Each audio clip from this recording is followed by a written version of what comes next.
do is kind of interesting. Do you know anything about it? It A seems like little, because I'm going to hit the CEO up to see if he'll let me have access to it for one of my Yeah. classes.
Welcome to Zero Trust World 2025. CyberRisk TV is here recording live from the Caribe Hotel in Orlando, Florida.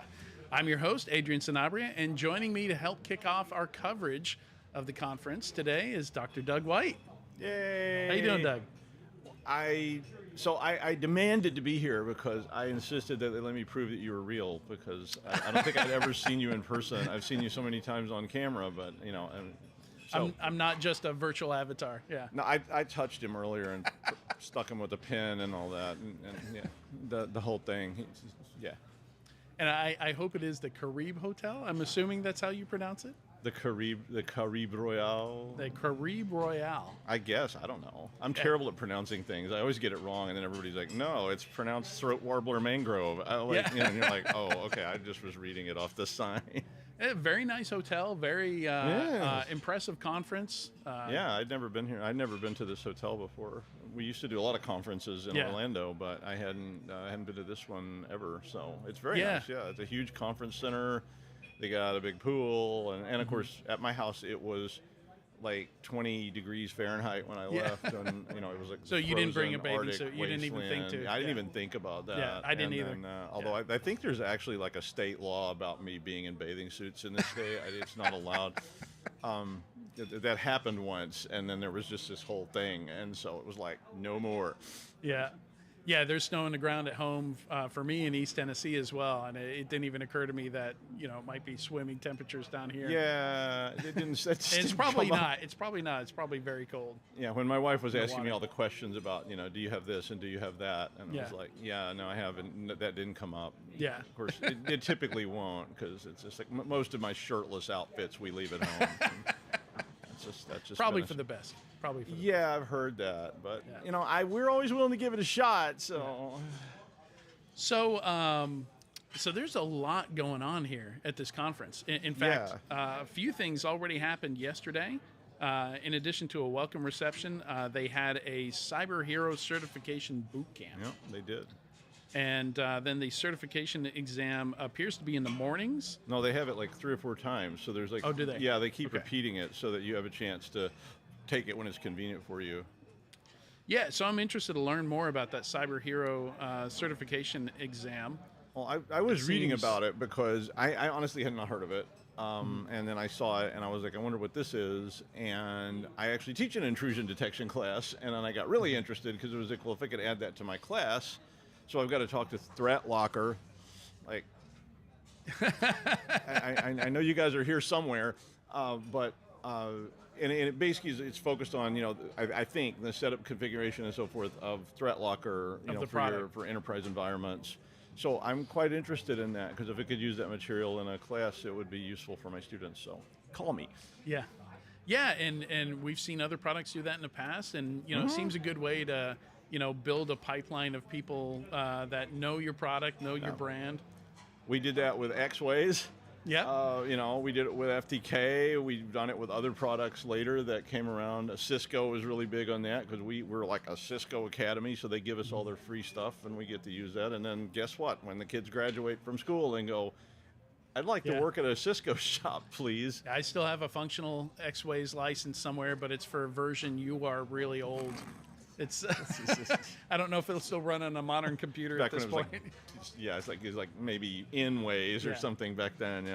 Before they got more. Before they got to the X. Yeah. I do like that product. So there's a lot of stuff today. I think my only complaint was that there was so many things at the same time that it was kind of like, well, there are. There's a lot of cool stuff. There's different tracks. But I kind of want to do these because one of the ones I was interested in was endpoint risk for Linux. Yeah, and I saw that. I mean, I use a lot of Linux in different contexts, and not a lot of them. I mean, I don't support enterprise or anything like that, but we do a lot of stuff for classes and things like that.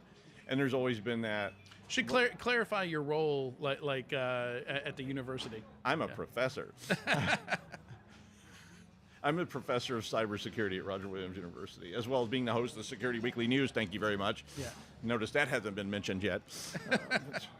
I mean, we do have Yeah. But I'm a professor. I teach all kinds of different stuff. I teach Cisco. I teach intrusion detection. I teach forensics. I teach compliance. wait till you get assigned to teach compliance. It's like not everybody's desired role. It's kind of like back when they used to make people teach systems analysis and design, and it was like, okay, who do we hate the most? You're getting the SDLC class. But yeah, but I was thinking about Linux, and you know, we always sort of don't think about that being an endpoint risk, but I think it actually is. It's more of one than it used to be.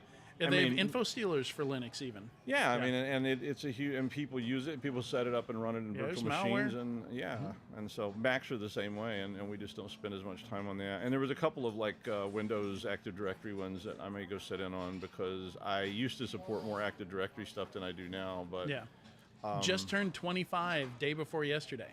I really like that for supporting my needs because I had lots of students who were using my labs when I had all my labs, and we had to have a way to authenticate users. We had to have a way to manage, you know, privilege, and it was a very low risk environment because the academic environment just for students. They don't. I mean, if they take the whole thing out, I just rebuild it over the weekend and we'll be fine. It's not like most of your problems. Yeah. But that stuff interested me.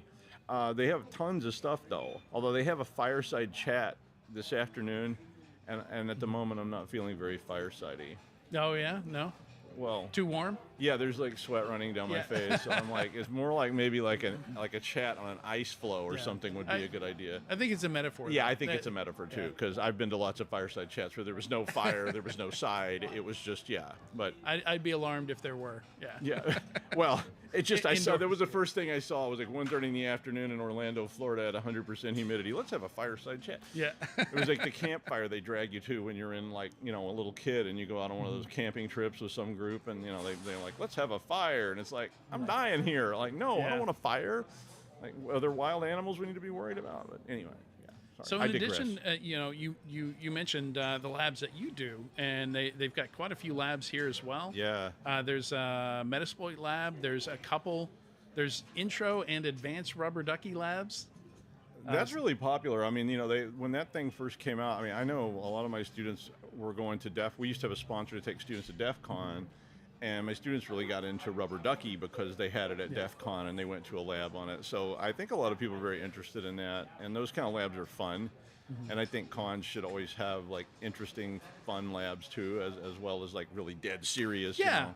Yeah, not just talk. So it's one of the things that's interesting here. You've got labs, certifications, keynotes, talks, you know, hands-on stuff. Yeah, they pretty much got everything. So I think you could stay really, really busy, and they had good food too. So that's what all that noise is, and if you can hear the background, it's like we're in the ballroom of this. But I was interested in the Metasploit lab because we use that in an intrusion detection class as well, and so Metasploit and Security Onion and things like that. So again, I think. And I think for a lot of like enterprise people, it's good to go to technical labs. And one thing I'm always encouraging CISOs, and I do like several different groups that do CISOs, and I'm always trying to tell them, go to some of these tech things. You know, even if they're like, you know, beneath you or they're intro level, because you learn things from that, you get ideas from that. And I think it's dangerous to get too far away from the keyboard. Yeah, I've always thought that about management because and put away the phone for a bit. Yeah, you know, like. But I'm like, don't lose your keyboard. And I mean, stay. You know, I mean, some managers never were coders or whatever. But I really like to see people that. You know, I'm not asking you to do day to day, but. I mean, keep your hand on it, and I think you'll be better. So go to some of these labs and things, and that'll probably be pretty nice. They had a zero trust one too about incident response. So there were several that I would go to that were all at the same time. So, and some interesting keynotes too. Are you going to check out any of the keynotes? I'm sure I will. Was there a keynote today? Oh yeah. There's Uncovering CyberRisk is the name of it. Doesn't tell you a whole lot from the title, but it's apparently somebody from LulzSec and Anonymous with the guy that busted him. Yeah, we were looking at that earlier. So me and Mandy were looking at that from the name we can't pronounce, Monsegur or something like that. Yeah, no, I was going to go to that because Hector Monsegur. Yeah, I was talking about how years ago when LulzSec was such a big deal, I got like almost kicked off a stage because I was saying the name of LulzSec, and they didn't want the company had banned anybody saying it because apparently LulzSec said anybody that said their name when they were coming after them, and oh really? The HR people got all worked up and said don't say this, and I said it, and they were like, You know, and it was, I was like, wow, that was the least offensive thing I've ever said on camera. And now they're kind of like, I can't win here. Like, yeah, so it's going to be interesting. Like the law enforcement Chris Tarbell, I think. I don't know. And again, I never pronounce it right. And then I don't know if they're interviewing each other or like how this is going to go, but I was it thinking certainly it looks might be a chat. I mean, I figure he was looking for them because everybody was looking for them for a while. And this is forever ago now. This happened. He got busted in 2011. Yeah, which that was before Snowden. Yeah, it was a before long the time. Pandemic. Yeah, I remember the champagne glass and the guy with the monocle. Yeah, LulzSec it was such a big deal back then. So, I mean, there's tons of those things here, and I mean those are usually really appealing. I mean, I remember I was at a DEF CON one time, and the Cult of the Dead Cow people were going to be there, and you couldn't even get near the ballroom. It was just literally like people were all jammed up out. That was like one of the first ones they ever had in Vegas or something, and So you might want to get there early if it may be crowded. I'm not sure, but they probably have a big space here. Yeah. And then we've got the Grand Illusion looks really interesting. So it's like an afternoon keynote at 1:50. And the initial line is the cybersecurity market is fundamentally flawed. Yeah. So at a vendor conference with vendors here, vendors are not. Vendors are messing up here. So that's Dr. Chase Cunningham, which I know his name from somewhere. I'm not sure where I know his name from. I don't know if he was at Gartner, but it says VP Security Market Research G2, and hopefully I can catch some of these. I'm doing interviews during some of them, but that's one that you'll know more about it by then. And Dangers of Shadow IT was another one that I saw that I liked. I wasn't exactly sure what that all meant, but I decided it might be interesting to find out. And the one it was exploiting Active Directory was this afternoon. I was interested in that. I thought and harden Windows servers and secure Active Directory I think would be useful for a lot of people, because I've done a lot of things where we were looking at Active Directory for various. I thought it would be gone by now. But there's really nothing to replace it with. No, there's not. I mean, except maybe Jump Cloud, but only in smaller companies. I mean, even in cloud. I mean, I'm not a huge Microsoft fan. So, sorry, Microsoft, but please invite me to your conference. You do give a good conference. One of the things I was thinking that it might die was sort of basically the idea like Novell. Novell refused to adapt. And they died. Yeah. And I wondered if Active Directory would be able to expand into this like now expanding gas cloud that is the cloud. And they really seem to have done a really good job with that, because you can go through Azure and put in Active Directory instances in Azure that now virtually manage this entire cloud. So you can literally have a domain controller that's sitting in the cloud that touches all your operations worldwide. And I don't know if that all goes through private VLANs, but however you're VLANing that into all those different cloud holes, basically it has been adapted such that it will do that. And I mean, for all its flaws, and it is the only thing out there that I've seen that operates like that. I know there's other approaches, but that one, if you're using Microsoft, that one is the approach. And some of the other big ones like Okta is starting to get close to a lot of the functionality there. But still, because everything is so Windows-based and it's baked into Windows, it's really hard to displace. I mean, it's just even from a training perspective, because like you said, it's baked into Windows. Windows was designed to use Active Directory, so they have a big advantage over anybody else trying to get in on that, and that means they can control it, and probably will for the foreseeable future. I was actually shocked that it's only 25 years old. It feels like I've been dealing with older. Active Directory. Yeah, it's like I was there 3,000 years ago. But I guess it was Windows 2000. It was originally shipped with Windows 2000. That was when we first started seeing it. I will say it was a mess when it first came out. I tried to implement it, and again, I had the luxury of being able to implement things in sort of like controlled environments where they did not, the world isn't going to end if it's all a big mess. But basically, it was kind of a mess. Yeah. I mean, it was very difficult. Today, it seems a lot more doable. The only thing I would say about it is that it's so complex. Yeah. That's sort of a threat in and of itself. Which is why we got several talks on it. Well, I'm surprised there's not even, whole conferences, and there may well be just for that, because it is just a very complex environment that is going to be around for a while. I mean, like it or hate it, it's going to be something you have to deal with if you're Microsoft shop, I think, for the foreseeable future. Death tax is an Active Directory. Yes, exactly. All right, thanks for helping me out. Kick off the day here, Mr. Doug, Dr. Doug. Well, you have fun, Professor Adrian. Doug. Thanks for having me, Adrian. I love attention. So it was great to get to be here, and I hope you have fun. And I'm just going to go, observe. So that sounds good. Yeah. And make sure you visit securityweekly.com/ZTW for today's live stream schedule and coverage, tomorrow's schedule, and other content as we release it related to Zero Trust World 2025. All right. Thanks again. Okay. This was a lot of fun. All right. Thanks a lot. We'll see you.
Hello and welcome to Zero Trust World 2025. CyberRiskTV is here recording live from the Caribe Royale in Orlando, Florida. I'm your host, Adrian Sanabria, and joining me for our next interview is Seamus Lennon, VP of Operations EMEA at ThreatLocker. How are you doing, Seamus? Good. Thanks for having me on. Yeah, so it's this is my first time at Zero Trust World. I wasn't aware of this before a few months ago, but what an operation. Yeah. I love the structure of the conference, the fact that you've got, it's not just talks. No. You've got certification that you're doing. You've got labs, so there's hands-on stuff. Some really interesting looking keynotes. Quite the conference. Yeah, we don't really call it a conference as such, because a conference is people just speaking to you and you sit there and listen. We classify it as a multi-day cybersecurity educational event. Yeah. And that's what it is. Because we offer the labs and we offer all of the insights to hacking labs and everything else, people can learn from it and learn how to implement what we call Zero Trust. Yeah, excellent stuff. Speaking of Zero Trust, right there in the name, there's a lot to talk about with Zero Trust. But from your perspective, how important has it been in mitigating risk? Like, it seems like the principle of least privilege, which is what I think of when I think Zero Trust, that idea has been around for a long time. And, I think it took a couple of decades before somebody really got more specific about it. Okay, like this is what it looks like when you apply it to systems and networks and things like that. Yeah, and look, the principle of Zero Trust has been around for a long time. So if you take something like application allow listing, it's been around for decades. Yeah. The issue with application allow listing, it was always time consuming and tedious to implement and maintain and keep on top of. So a lot of organizations just wouldn't implement it. It just took up too much time. So we've evolved, and ThreatLocker offers obviously application allow listing, which is done in an easy, manageable fashion. And once it's easy and manageable, then people can adopt it. So the true principle of Zero Trust, as you say, is least privilege. So it's least privilege not just at the endpoint, but as users using applications and what they can and cannot do. So, and that's how we sort of mitigate the risks. So it's about knowing what you run in your environment and then control that. So risk is obviously about having controls in place and then accepting what you cannot control. Yeah. But if you can control pretty much everything, or being planned for. Yeah, or planning for what you plan can for that yeah. risk. Yes, and accept that risk. And that's it. Yeah. Yeah, it's a really good point. I often say there's a lot of good ideas in security that kind of get burned and discarded just because maybe they were implemented badly. Maybe vendors went in the wrong direction with it. It wasn't that like NAC, for example, is another example here where not a bad idea. But unless you have a plan for how you're going to implement it enterprise-wide, it becomes this kind of niche thing just for the wireless or just for the guest network or something like that. And that's kind of what happened to allow listing, is it became something you'd use on a kiosk PC or a payment terminal, never a developer's PC or an engineer's PC. Never.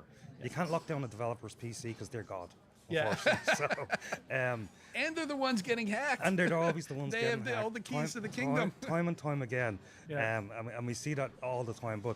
But you're right. Applying that in a controlled manner across the organization, again, has been always typically difficult. So, but if you think about it logically, what connects the networks? It's endpoints. Yeah. So if you just take the simple principle of locking down the endpoint, because realistically, that's the path of least resistance. So as an attacker getting into an organization, they're not going to go after the main infrastructure. They're going to go after users. Because that's the way in. It's the easy way in. If you can lock down that device, regardless, well then you're stopping that movement. Yeah. So. I do a lot of advisory work with enterprises, with defenders, and a lot of vulnerability management. So one of the things I want to talk about is reducing risk from the software here. And I don't know if this is something you've noticed as well, but I was on a call with an organization the other day, and they're still using spreadsheets. They're pulling stuff out into spreadsheets, still doing vulnerability management in Excel. And I was like, why don't you just share your screen? Let me look at some of the data that you're dealing with. Because it was a typical call where it's overwhelming. There's too much. We're having trouble prioritizing. And you can clearly see from the name of the asset that it was a web server. But CUPS is installed and running. Like, why do you have printer software on your web servers? Yeah. You know, like, Yeah. and the answer is because Red Hat Enterprise Linux, this is just what comes with it. the default. Yeah. They've done no hardening, you know, haven't removed any unused or unnecessary software. So of course their vulnerability management is a nightmare because they've got everything installed.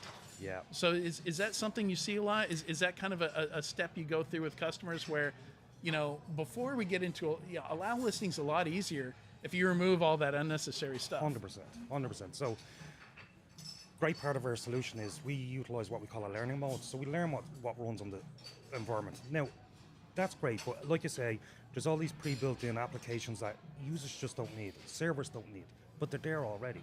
So what we can do is we can do a look-back period and say, right, if something hasn't executed in 6 weeks, chances are it's not needed. Yeah. Get rid of it. Take the controls away, stop it from ever executing in the environment. So, again, and the funny thing is about vulnerability management software is, obviously when that spreads out around the network, it's scanning every port, looking for those vulnerabilities against those ports and identify those ports. We use what we call network control to lock down access to only devices that need access to the ports and services. Right. So we were saying it's object-based policy. So I had a customer of mine, and they were going through this red team test.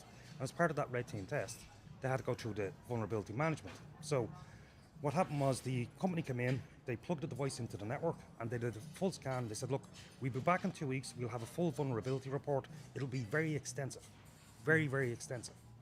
2 weeks later, they came back with 2 sheets with the name of the devices, and that was it. Network control had locked down access to every single port. Yeah. Now, what he said to the actual IT director was, you guys must be cheating. We must be on the wrong network.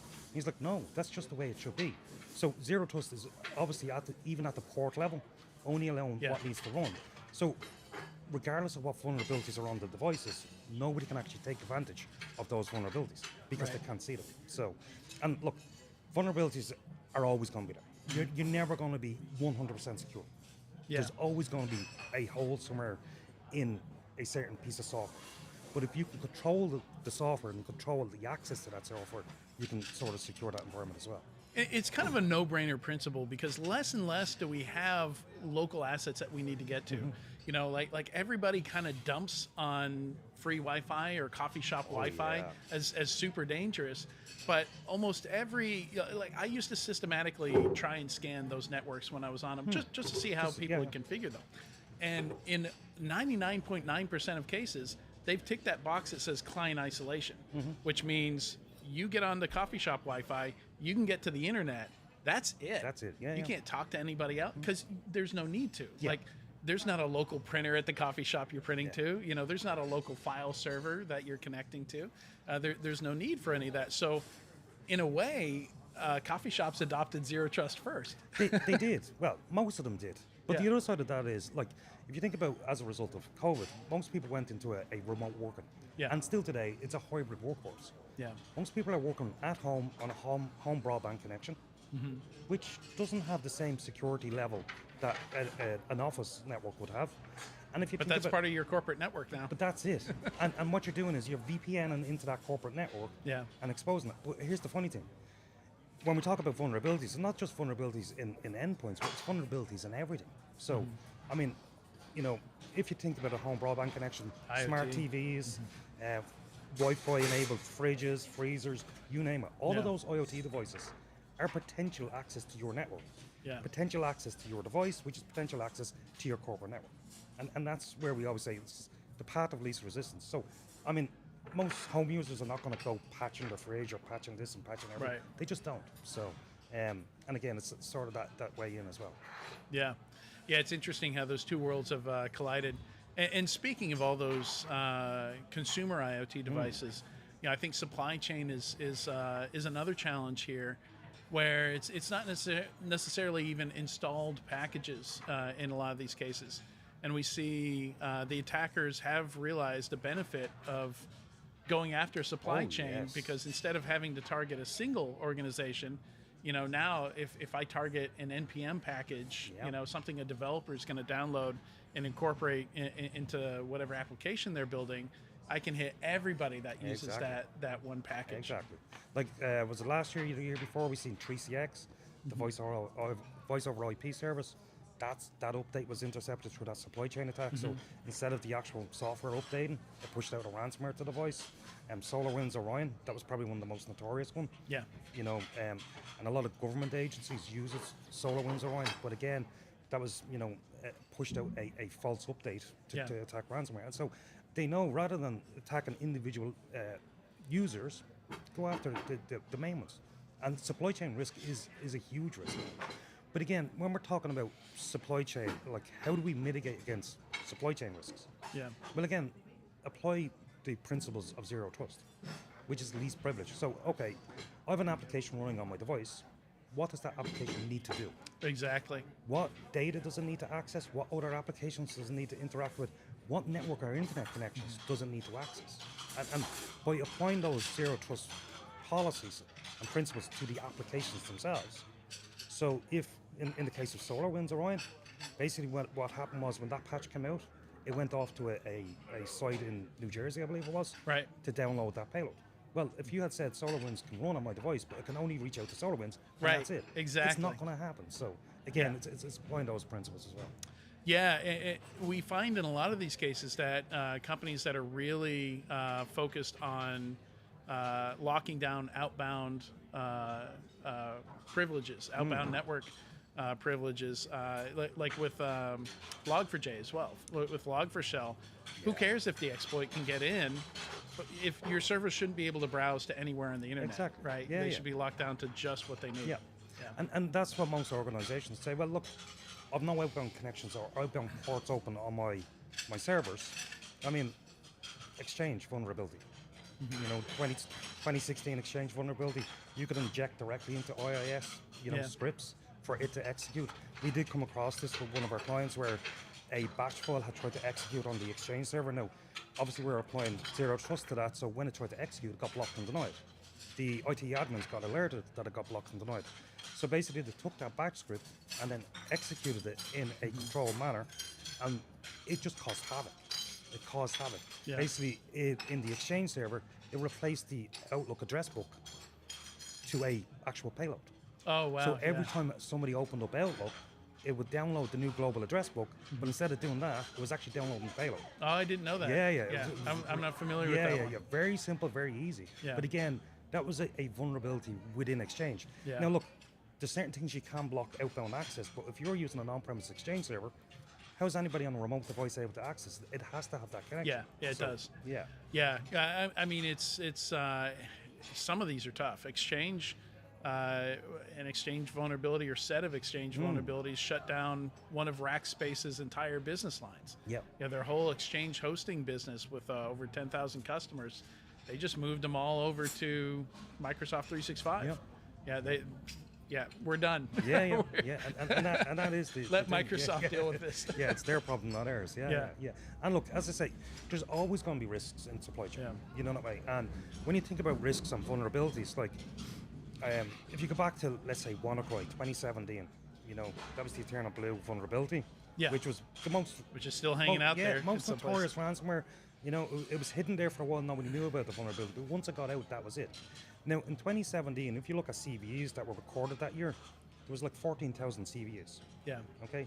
Fast forward to 2024, there's 40,000 CVEs. Yeah. So although companies have adopted like secure development and being security aware, even in the development cycle, there's still a huge amount of vulnerabilities out there. So.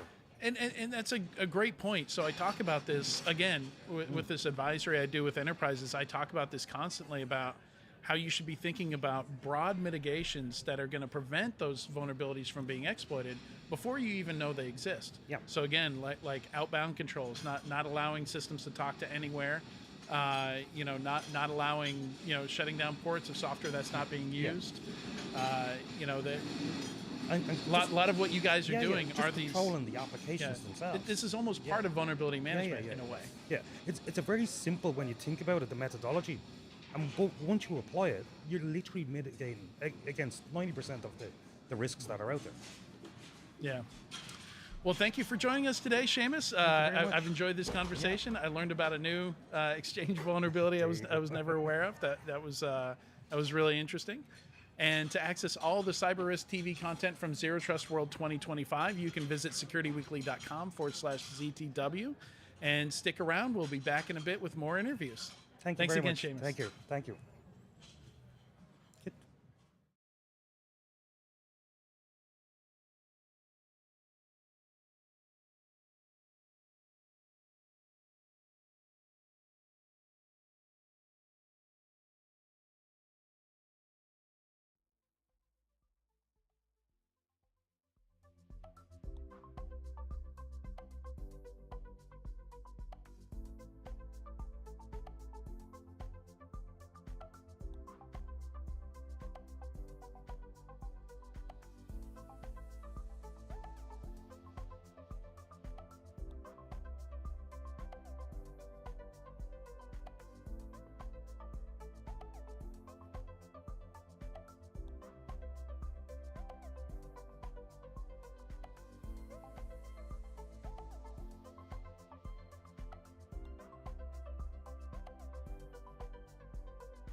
Hello and welcome to Zero Trust World 2025. CyberRiskTV is here, recording live from the Caribe Royale in Orlando, Florida.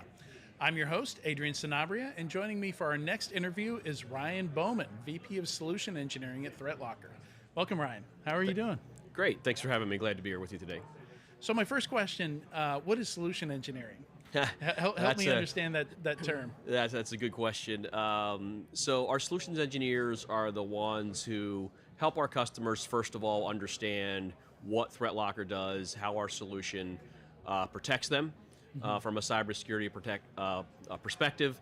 But then we also, those that come on board as partners, we also continue on and make sure that they know how to properly implement and manage the solution. So many organizations have sales engineers, so that's part of our solutions engineering role, Right. but we don't hand them off after the sale.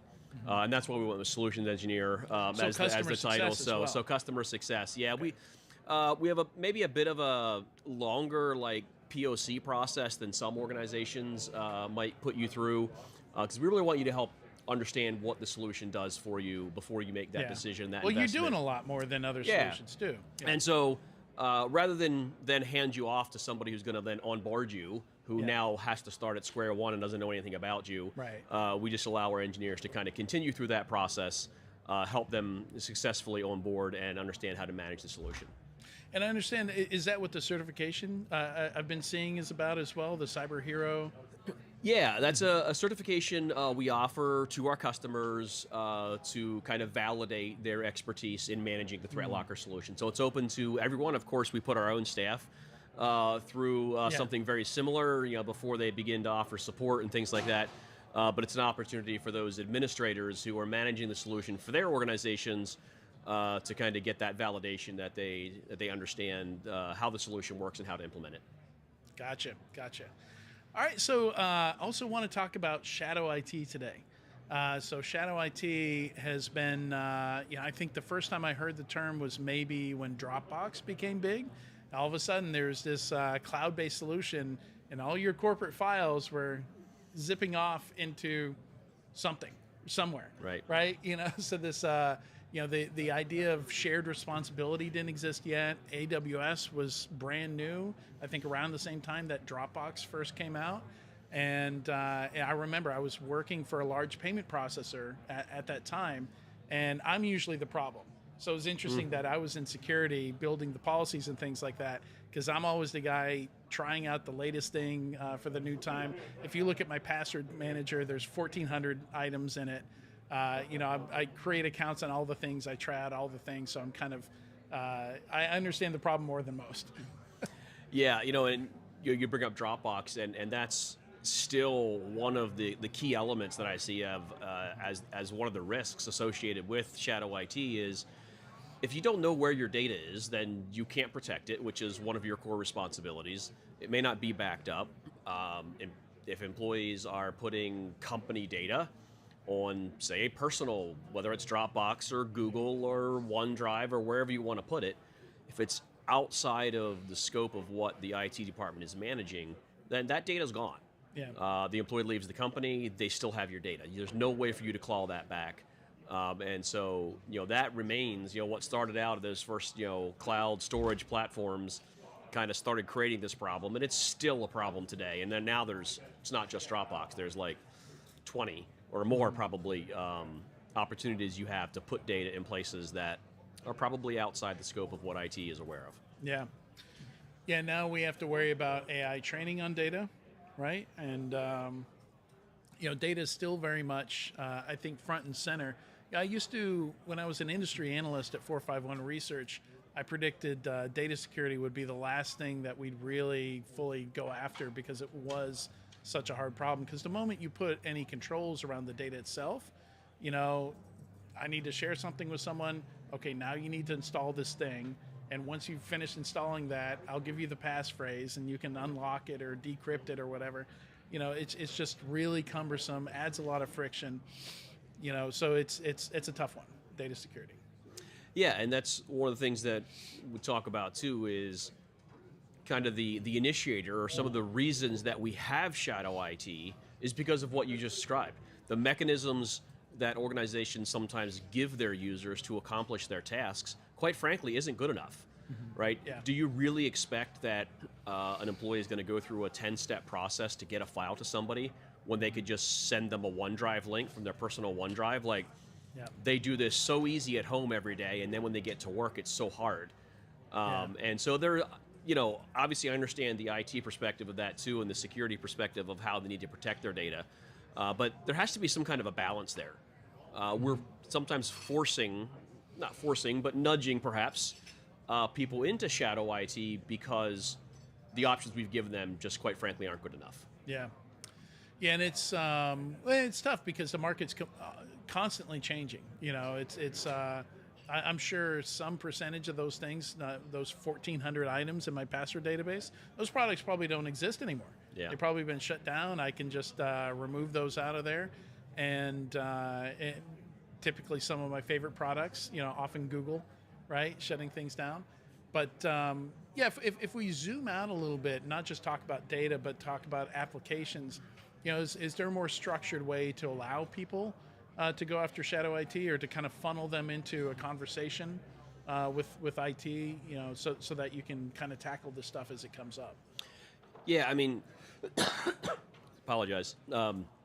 Yeah, for sure. And I think that's kind of part of the bridge that we need to build, right, between the IT, security, and those end users to be able to create solutions that are going to work for everybody.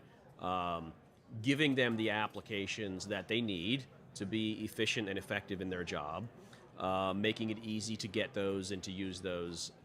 And again, quite often, while restrictions are important, if we're too restrictive, we're nudging people away from the process, which I think is a bridge that needs to be built between those different departments and work together, right? Instead of just no, you're going to do it my way, even though it's really hard. Let's talk about what's hard, and let's see if we can come up with a better solution. Yeah.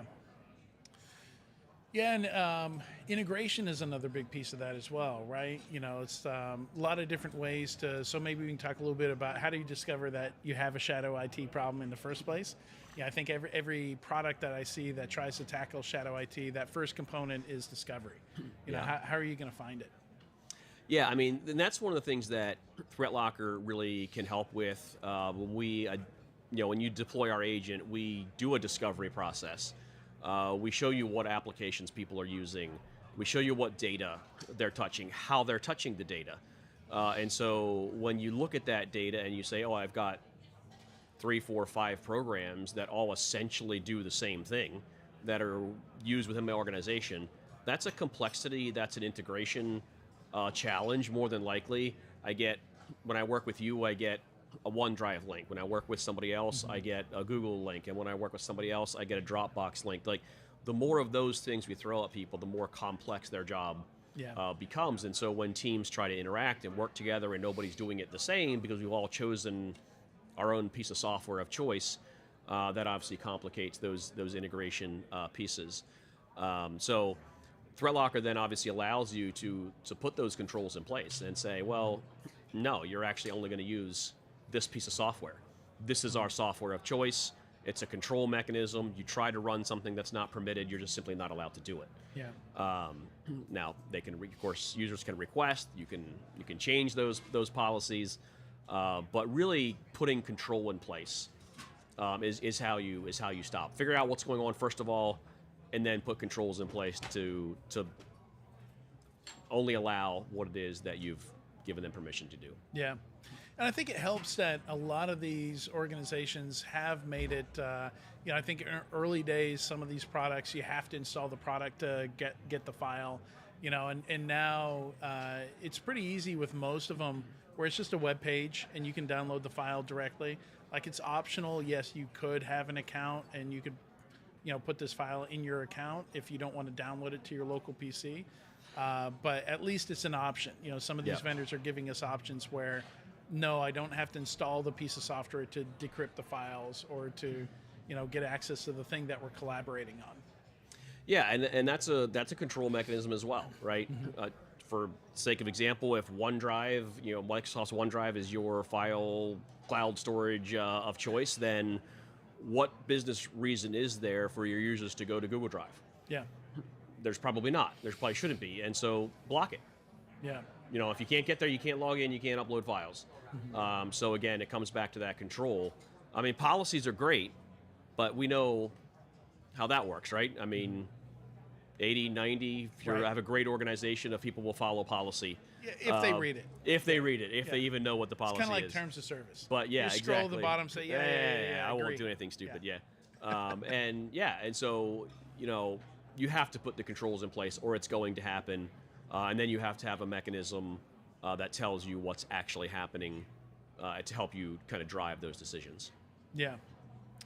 Yeah, and it's, what are some of the risks you're seeing out there with it in terms of, like I know there's a lot of organizations I'm talking to. I advise a lot of enterprises, and DeepSeek led to a bunch of calls that I've been fielding. And, generally security teams being bombarded, they're asking me for this now, like how do I respond to this? How do I lock this down? How do I, what are some of the challenges you're seeing in terms of, because not all of this are software applications, right?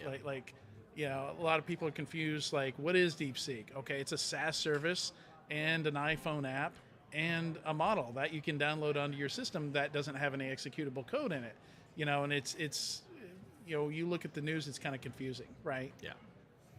Yeah. I mean, I think education is a big part of a lot of these things, and you can't solve everything through educating because again, some people aren't listening, some people don't care. They just want to do what they want to do. They don't really care about everything else that's behind it. But I think there's a large group of people who, when you educate them on why it is that we're not just throwing all of our proprietary company data into an AI engine. Like, there's a reason we don't want to do that. And you expose some of those things, a certain amount of people are going to take to that and kind of maybe accept some trade-offs with that. It's kind of like the security awareness training that people have been pumping up for years. It works for some people because they care and they're invested. Other people just aren't going to get it. Yeah. Agree. And then you've got sure. I watched the video. Let me use the thing. And then that's where that's where the controls come into place. Is to do your best to restrict the ability for them to do those things that they're not permitted to do. So before we wrap up, maybe chat a little bit about exception handling.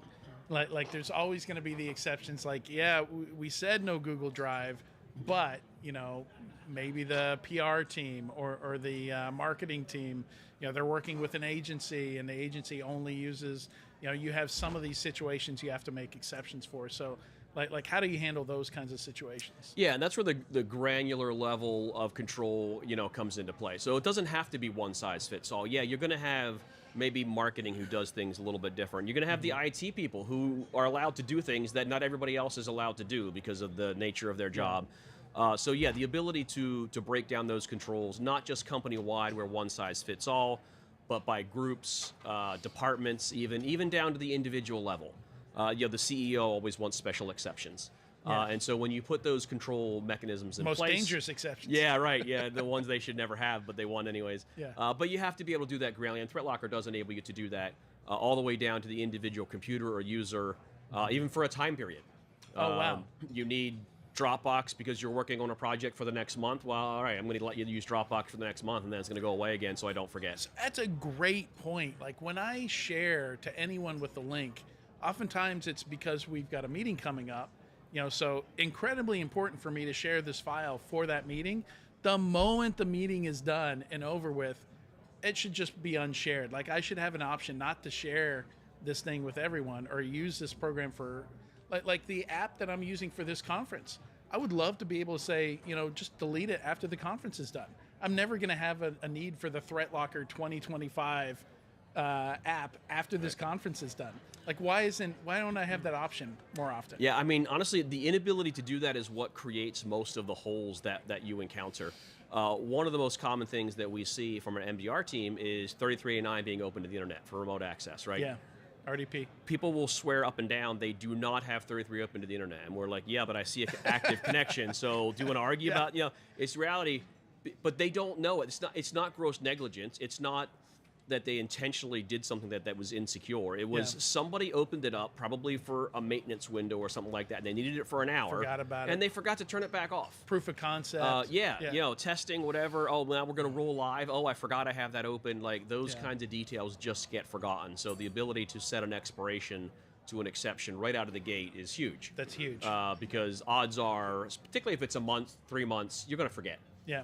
But if you can set that right out of the gate, gets extended, get denied. Yeah. Okay, I'll give you another month. Revisit. Is better than I've never forgot to turn that off, and I've had this security hole exposed for 6 months. Yeah, so many companies get bit by that. Yeah, it just fell through the cracks. Yep. Well, thank you so much, Ryan. Great conversation. Love that you brought the time aspect into it. That is huge, and. To access all the CyberRisk TV content from Zero Trust World 2025, you can visit securityweekly.com/ZTW and stick around. We'll be back in a bit with more interviews. Thanks again, Ryan. Thanks for having me. Yeah.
Hello and welcome to Zero Trust World 2025. CyberRiskTV is here, recording live from the Caribe Royale in Orlando, Florida.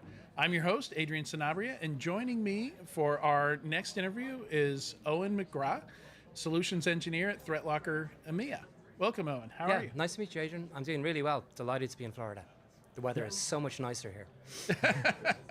Yeah, it's even East Tennessee. I looked at our cameras at our house, and it snowed. Oh wow! Right after we left. So it's we've got snow on the ground there. So big change for us too. I'd say so. Yeah. All right. So solutions engineer. Tell me a little bit about what that role is like at ThreatLocker. Well, we take our partners from the initial demonstration of the product right the way through to a successful implementation of our Zero Trust endpoint solution. So, if you become a partner with ThreatLocker, you'll have me or a member of my team. They're going to be with you all the way through the process. So, it's actually a really, really great job. You see the ins and outs of lots of diverse companies. You get to meet loads of really cool people. So, yeah, definitely a really great job. I'd recommend it to anybody. Yeah, and so what we want to talk about today is securing access to cloud services and data in the cloud as well. Yeah. So that's a massively broad question. The cloud is huge, it's enormous. Mm-hmm. And as your viewers might be able to tell by my accent, I'm from the EU. So immediately when we start thinking about our cloud data, we have to think about data sovereignty. It's a really important question for people in the US to make sure that their data stays in the US. Likewise, for people in the EU or the Middle East, if we're in Switzerland, our data can't leave Switzerland. Yeah. If we're in the EU, can't leave the EU. Likewise, in Germany's a big Saudi stickler. Arabia. Yeah. Oh, yes. All of these places, you have to consider that data sovereignty before you even start thinking about the practicalities of, are my access policies configured correctly? Is all of the appropriate authentication in place? Are my object services exposed? So it's a really big area to concentrate on, but if you take it in small chunks, if you understand the fundamentals of what those cloud services are doing and the fundamentals of what your vendors are offering, you're going to be able to make steps to make sure that your data remains secure and that no unauthorized access can happen to your cloud services and to your cloud data. So what are some of the tools or processes that you go through to figure some of that out? Because I imagine a lot of organizations think they understand how their data flows through the environments and how things work, but then if you go and look at it, you're like, no, actually. So again, to understand the nature of how that data is being stored, some cloud data is basically a glorified SMB. It's just something that, you connect to using, 25-year-old protocols. Other things are, fairly complex object stores that form part of a chain of a web application. Number one, you need to understand that. If you're using a simple cloud file share, you need to audit the access the same way you'd audit access to that share in a Windows environment to make sure that there isn't any, overly broad permissions out there. Ensure MFA is enabled. Very basic things can help you make sure that that's allowed. Then when it comes to your object stores, this is where things start to get really complex and things start to get really fun because, the sheer complexity of managing those objects, can be mind-blowing. People, and again, like what happens in Active Directory, people say, oh, we'll just have a global allow there, and that object then is suddenly accessible to all of the other processes that are out there in your cloud store. So you really need to make sure that you audit all of that access really accurately. Most of the CSPs are going to have, pretty good services to let you go and audit what's happening there. And when you're defining the access for those objects, do it at the start. Don't leave it as an afterthought to, oh, we should apply some security here. I think a problem that a misconception that a lot of people have about the cloud is that it's fundamentally secure. Mm-hmm. They think, oh yes, we're purchasing a service from Google or from Microsoft or from Oracle. They're going to look after all of that for us. Mm-hmm. But if you set your passwords to be password 123, you're in just as much trouble as you would have been if it was done on an SMB share. So really, if we roll back to fundamentals, I think that's the key to making sure all of those cloud items are going to be secured. Then another area that people tend to kind of overlook when it comes to cloud data is a nature of an awful lot of the cloud services that you're going to be using is, it's just in time. The CSPs are going to deallocate storage, based off requirements or parameters that you might set. You need to be fully aware of what happens when that data gets deallocated. Where is that deallocated data going? Coming back to our cloud sovereignty, coming back to our data sovereignty things, most of the is the warehouse storage in the US or is it in the EU? That needs to be taken into mind. And when something gets deleted, is it a hard delete? Is it a soft delete and things like that? So we need to be aware of situations like that. Yeah. We just talked about. I forget the name of the organization that discovered this. But it was shown to be quite active in a lot of ransomware campaigns where they were using the bring your own key feature in AWS to encrypt the company's S3 contents. Yes. And then, it's a very much a classic ransomware case where, of course, we've encrypted your stuff and now... And you think, it's on S3, it must be secure. Do you have an immutable backup of that data? Right. Are you able to restore? And is that backup also in S3? Of course.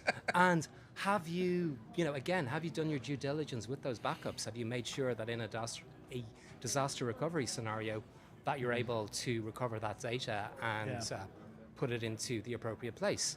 Hopefully it won't happen to any of the big providers, but should a CSP become sanctioned or something like that, how easy is it to get that data out of that service? There's a lot of almost political considerations that need to be taken with your cloud data as well.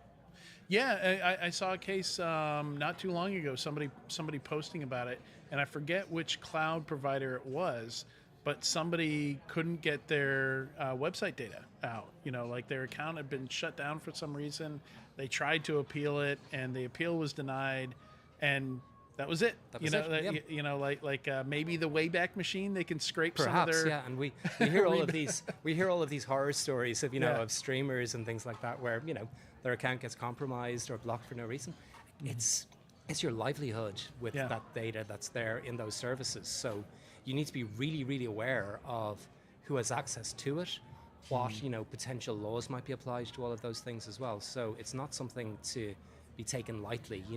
Oh, there's a special offer on some cloud storage, let's go with that cheapest option. You might be better off to stick with the valid and more well-known actors in that space as well. And just to clarify on something you said earlier, you were differentiating between, like Windows-style file shares, things that employees would be using, and what you called object storage. So is that kind of like you were talking about, like application assets, like you might store in Akamai or a Fastly or correct? Or So AWS? these are items. They're essentially it's your data, but it's abstracted out to an object that your application, and if you publish it, your partner's applications might connect to over an API. We need to make sure that those APIs are secured. We need to make sure that all of that access that gets into the system is there. If you had a poorly written write API into some of your cloud data, that's opening you to a denial of service attack, and it's potentially opening you to massive costs as well from the data being uploaded to the cloud services as well. So there's so many things that we need to make sure we're securing. And another new attack I saw the other day, again from researchers, was like a S3 bucket, like subdomain takeover style thing, where when you use an S3 bucket and you name it, AWS gives you like a CNAME.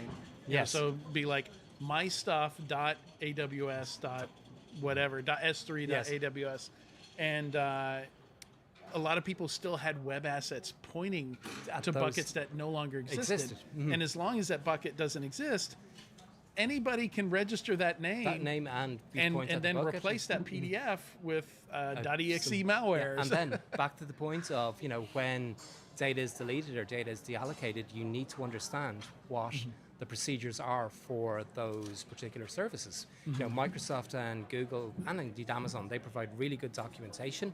Yeah. I don't know if I'm allowed Only to... if you read it. Indeed. It only works if you read it. As with all these things, but once you become aware of an attack like you mentioned, if somebody is able to, you know, recycle those locations that you have out there, suddenly you've become a hoster of malware, which is, you know, really dangerous reputationally, and, you know, it's not something you want your company to be associated with. Yeah, and it's kind of an abstraction that we never had to worry about in the past. You know, but now that everything is very distributed and we're using things like the cloud, we're not only worried about our data, but the pointers that we created to Indeed. that data. And to come back to a more kind of mundane example that I would deal with day to day in my solutions engineering work, if we're dealing with a classic client-server application that relies on the cloud to push updates out, if the company goes out of business, you know, if a domain name gets hijacked, you know, what was once softwarecompany.com now will try to download some malware. That's a potential risk that people are exposing themselves to by using, you know, software that relies on the cloud. So you can check out some pretty cool ThreatLocker technologies that will help you with that. So ring fencing will stop scenarios like that from occurring. So again, the cloud is a massively nebulous thing.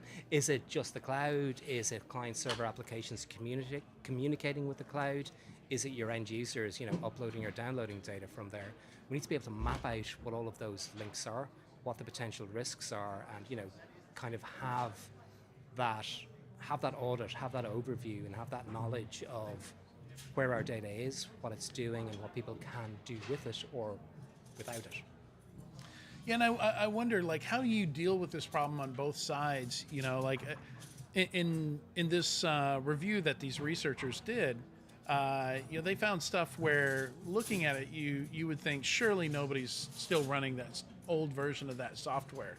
You know, and once they set up that S3 bucket and they claimed the name, hundreds of thousands of still people, getting. Of course, of course.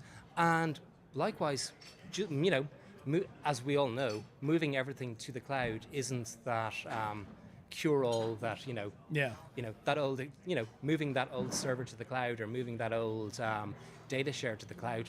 The problem still remains. If there's PII in that data that you've moved to the cloud, you better hope that, you know, your security standards are accurate for that.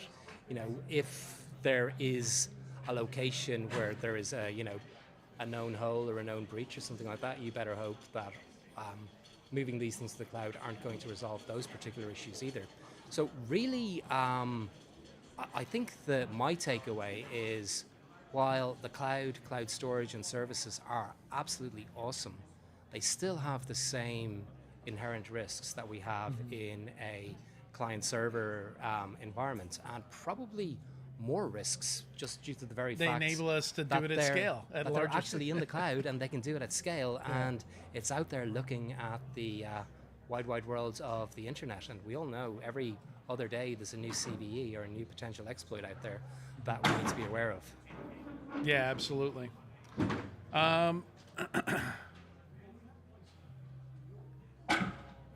Yeah, so just securing. So, you know, I think one of the challenges here is, you know, how do you architect your employees' use of these services, right? You know, and it seems like one of the takeaways I took from that is, okay, maybe we shouldn't point people at the S3 bucket name. Maybe we should have our own custom DNS name. Absolutely. So it's kind of like thinking about the life cycle of an application. Yeah, we want to abstract these things. You want to make sure that it is absolutely as privileged. You know, you don't want your employees to be able to write directly to your S3 bucket. So let's abstract that out via an API where, you know, that data can be cleansed, examined, and, you know, put into your bucket, rather than, you know, opening the fire hose and letting all of that data just, you know, directly rush into the environment. So again, we need to be clever and we need to think about just what we're doing. You know, it isn't as straightforward as copying something to a file server. It is going out over the internet, so you need to make sure that all of the appropriate encryption protocols are used, that your data at rest and in transit is being encrypted. Now, most of these things we can rely on the internet to do, but for legacy applications or custom applications that might be in play, there's going to be additional steps involved in scenarios like that. Yeah, for sure. Well, Eoin, thank you so much for joining me today. It's a very interesting conversation. It was really nice to talk to you. Yeah. Okay. To access all the CyberRisk TV content from Zero Trust World 2025, visit securityweekly.com/ZTW and stick around. We'll be back in a bit with some more interviews. Thank you so much. Okay, Eoin. my pleasure. Thank you.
Hello and welcome to Zero Trust World 2025. CyberRiskTV is here, recording live from the Caribe Royale in Orlando, Florida. I'm your host, Adrian Sanabria, and joining me for our next interview is Emile Barakat. You're the solutions engineer, and we've been talking to some folks in the EU and covering the EMEA area. You cover a different area. Yeah, that's right. The Asia Pacific region, down under. Yeah, we're hubbed out of Australia. Well, welcome onto the show. Thank you, Adrian. Going to talk a little bit about, I've noticed over the last couple of years, a lot of stuff coming out of the Australian government in particular. We have a news segment on my podcast. I do Enterprise Security Weekly, and it's not uncommon to see Australian regulations covered on our show, because in a lot of cases, we tend to co-opt these things, right? Like, okay, do they have any ideas that we've missed? Are they covering this in a different way that's somehow useful to us? So there's kind of this, a lot of businesses are global anyway, That's right. so to some extent, you have to understand these things and cover these things and crosswalk them, I think is the term, when you trying to say, okay, how much is shared between the PCI payment card regulation and maybe the Essential 8, right? So tell us a little bit, about the, what cybersecurity is like in Australia at the moment. It seems like there's a lot of focus on it. Definitely. I think, as years go by, the computer landscape is changing, but changing in a way where it's becoming a bigger threat landscape for organizations and, consumers alike. There's a heavy focus on securing assets, and as a result, frameworks have been introduced in Australia to assist and guide companies in achieving that additional layer or level of security. And to your earlier point, the internet is universal. Yeah. Frameworks are universal. Borders. There's no borders. There's nothing stopping an organization within Australia adopting a framework that's predominantly used in the US, for instance. Yeah. Right? When we look at indicators of compromise, us at ThreatLocker, we've got policy lists that we model on MITRE ATT&CK framework, CISA alerts, and those are very relevant to organizations all over the world and, of course, in Australia. Right, so it's really no different.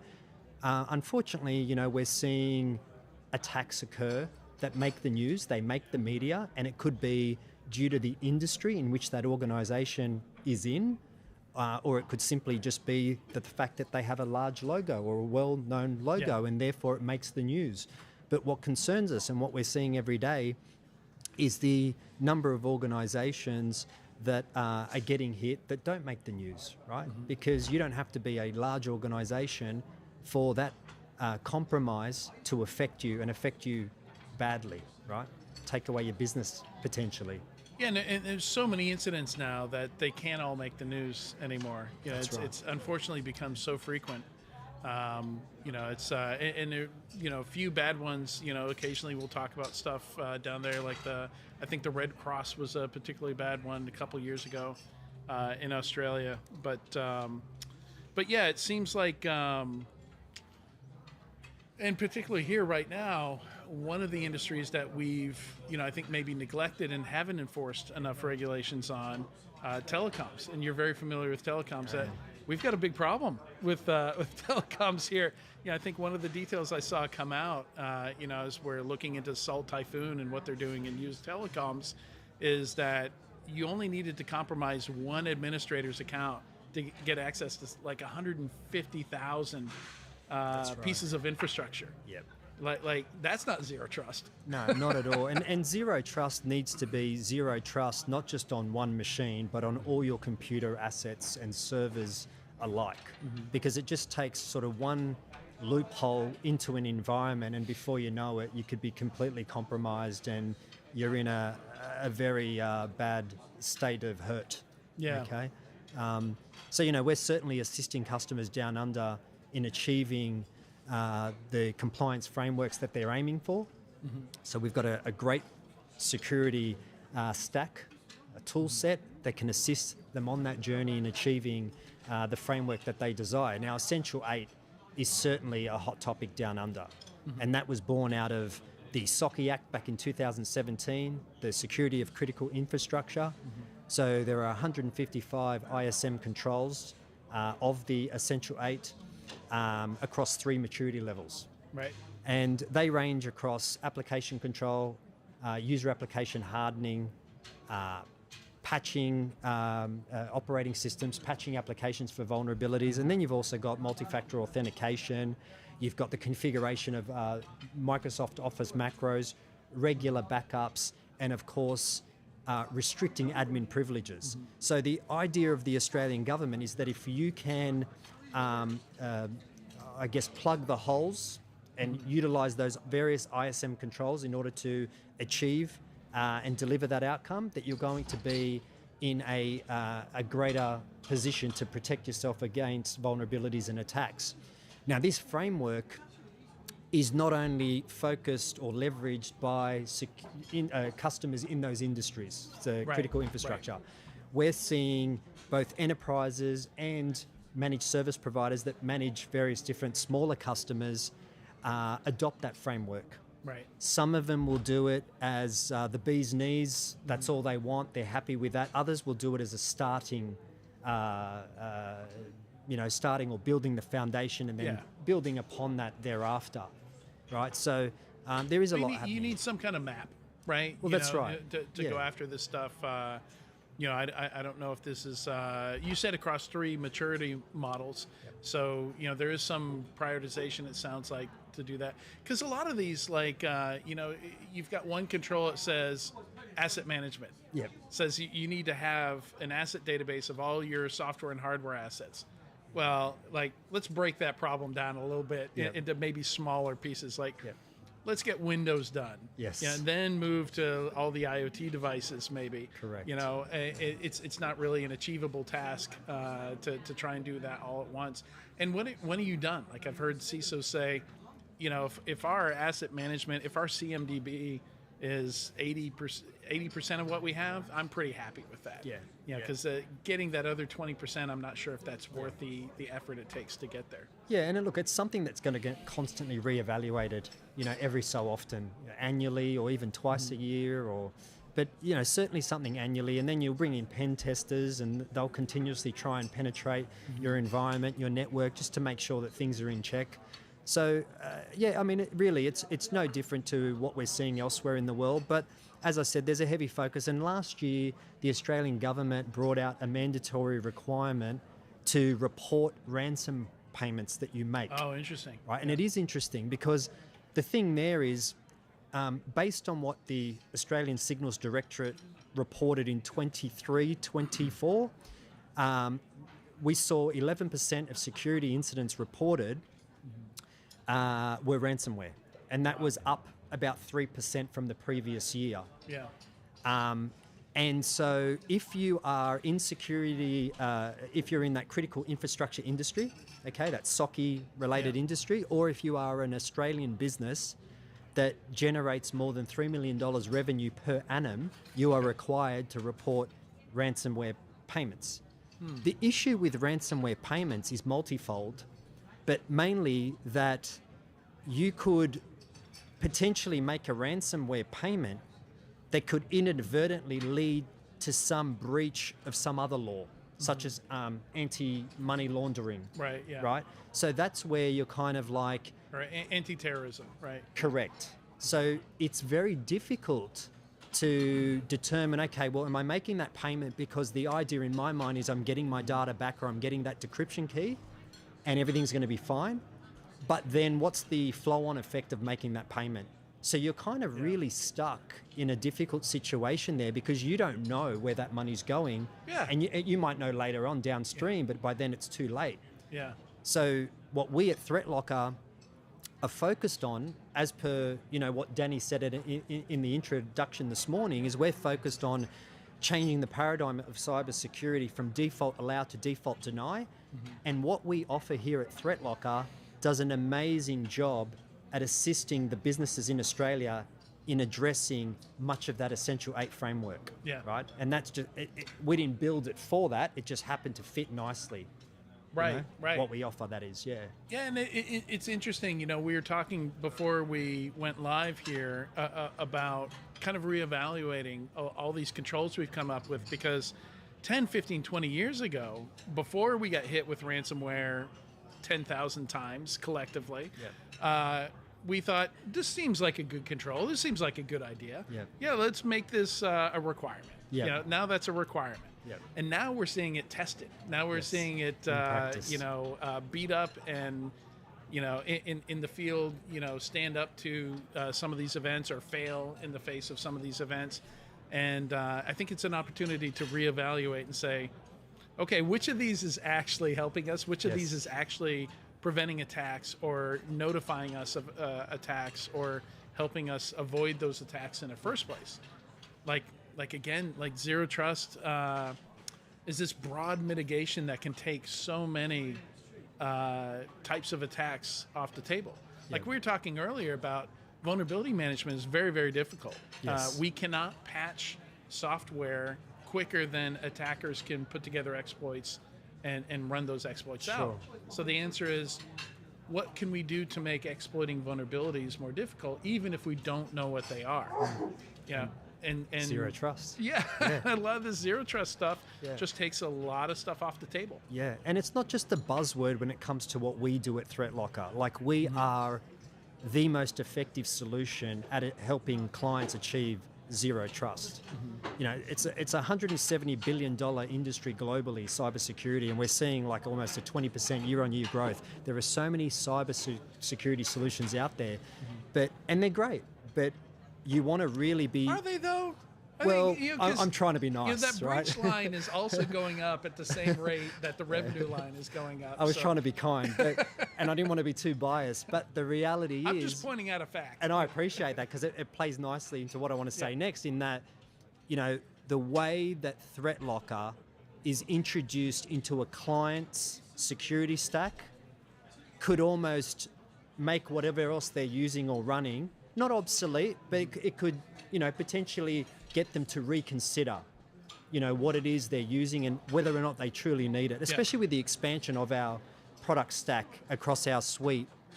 But we just do allow listing, for example, just so good. I was just talking to a customer yesterday and said, I didn't even know ThreatLocker was running on my machine. It was secure and I wouldn't even know. Everything was just working beautifully, right? Yeah, and it's, again, something we talked about earlier is allow listing had a big push about 15 years ago. And it's, it wasn't the idea that was bad, it was the implementation. Yes, right? That's right. It's a lot of these products were kind of rushed to market without thinking, how much of a nightmare management-wise are we making here? So there's, now that we've got this resurgence, I think, in this area, particularly led by you guys, we've taken this good idea and made it more doable. Like NAC was never a bad idea. Network access control was never a terrible idea. But it requires you to integrate with so many things, and there need to be standards, and ended up being so difficult to implement. A lot of people just used it on their wireless networks, or just used it for their guest network, or their contractor machines, or something like that. So it's exciting to see these good ideas brought back to life. Yeah, absolutely. Yeah, and look, most often when I'm talking to customers and we explain the model to them, they'll say, oh, that's like the firewall model. I'm like, exactly. Deny everything by default and only allow what you need to run in the environment. The scary thing is the fileless malware, the living off the land attacks, exploiting PowerShell and other applications that come built into Windows. TeamViewer. Exactly. Those vendor vulnerabilities and turning them against you. Like, what I push here at ThreatLocker as a small example, but yet with a very large effectiveness, is the ability to schedule an application to be permitted, and then outside the hours when you need it, to block it from running, because hackers don't sleep, even though you might, right? I love this idea of it not being a binary decision. Like, again, something we talked about earlier today was maybe I only need... So this app, this Zero Trust World app I have on my phone, I'm not going to need it next week. That's right. Yeah. Like, why can't I tell my iPhone, remove this after the conference is done? Yeah. Yeah? Yeah, I get it. It's just going to hang out here on my phone. Yeah. Yeah. No, you're not wrong. You're 100% right. And that's the thing. It's again, it's changing the paradigm, shifting the mindset. You know, people will come to us sort of terrified almost. They know they want to embark on this journey of allow listing. They don't know or feel that it's going to work, and they just need to engage with us, and you know, we make it really easy, and before you know it, they're comfortable, and it's better than what they ever imagined, right? Yeah, getting their environments in check. Yeah. It's great to hear, because we need it. A lot of other things aren't working. Yeah, that's right. That's right. Yeah. All right. Thank you so much, Emile, for joining me today. Pleasure. Enjoyed this conversation. Yeah. And to access all the CyberRisk TV content from Zero Trust World 2025, you can visit securityweekly.com/ZTW. Stick around. We'll be back in a bit with more interviews. I think we've got one more interview today. Thank you so much. Thanks, Adrian.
You just walked up and you talked to me. Like if there's just one in the middle that like you guys can just kind of keep on like a scroll for what you're looking at or whatever, that would be. I agree. That might be easiest. And if it's only an hour, we're going to talk about Zero trust. Well, it's not going to be too much use. So. right. I figured like we already posted quite a few. I can get the show notes on the website to work, so you guys are going to have to use internal probably. I reached out to Andrea, but it's not working. Hear me? Sweet. 16 minutes on the clock.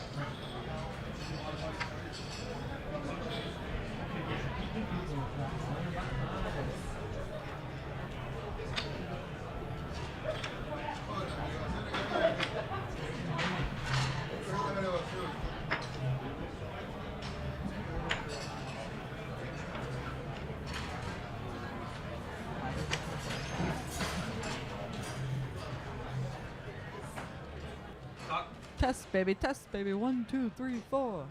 I'm using the video uploader. The Wi-Fi is not working as well from in here as it was out there because I'm on the back side of the pop-up Wi-Fi right now. Hey, yeah, this is the other mic. Hey, yeah, this is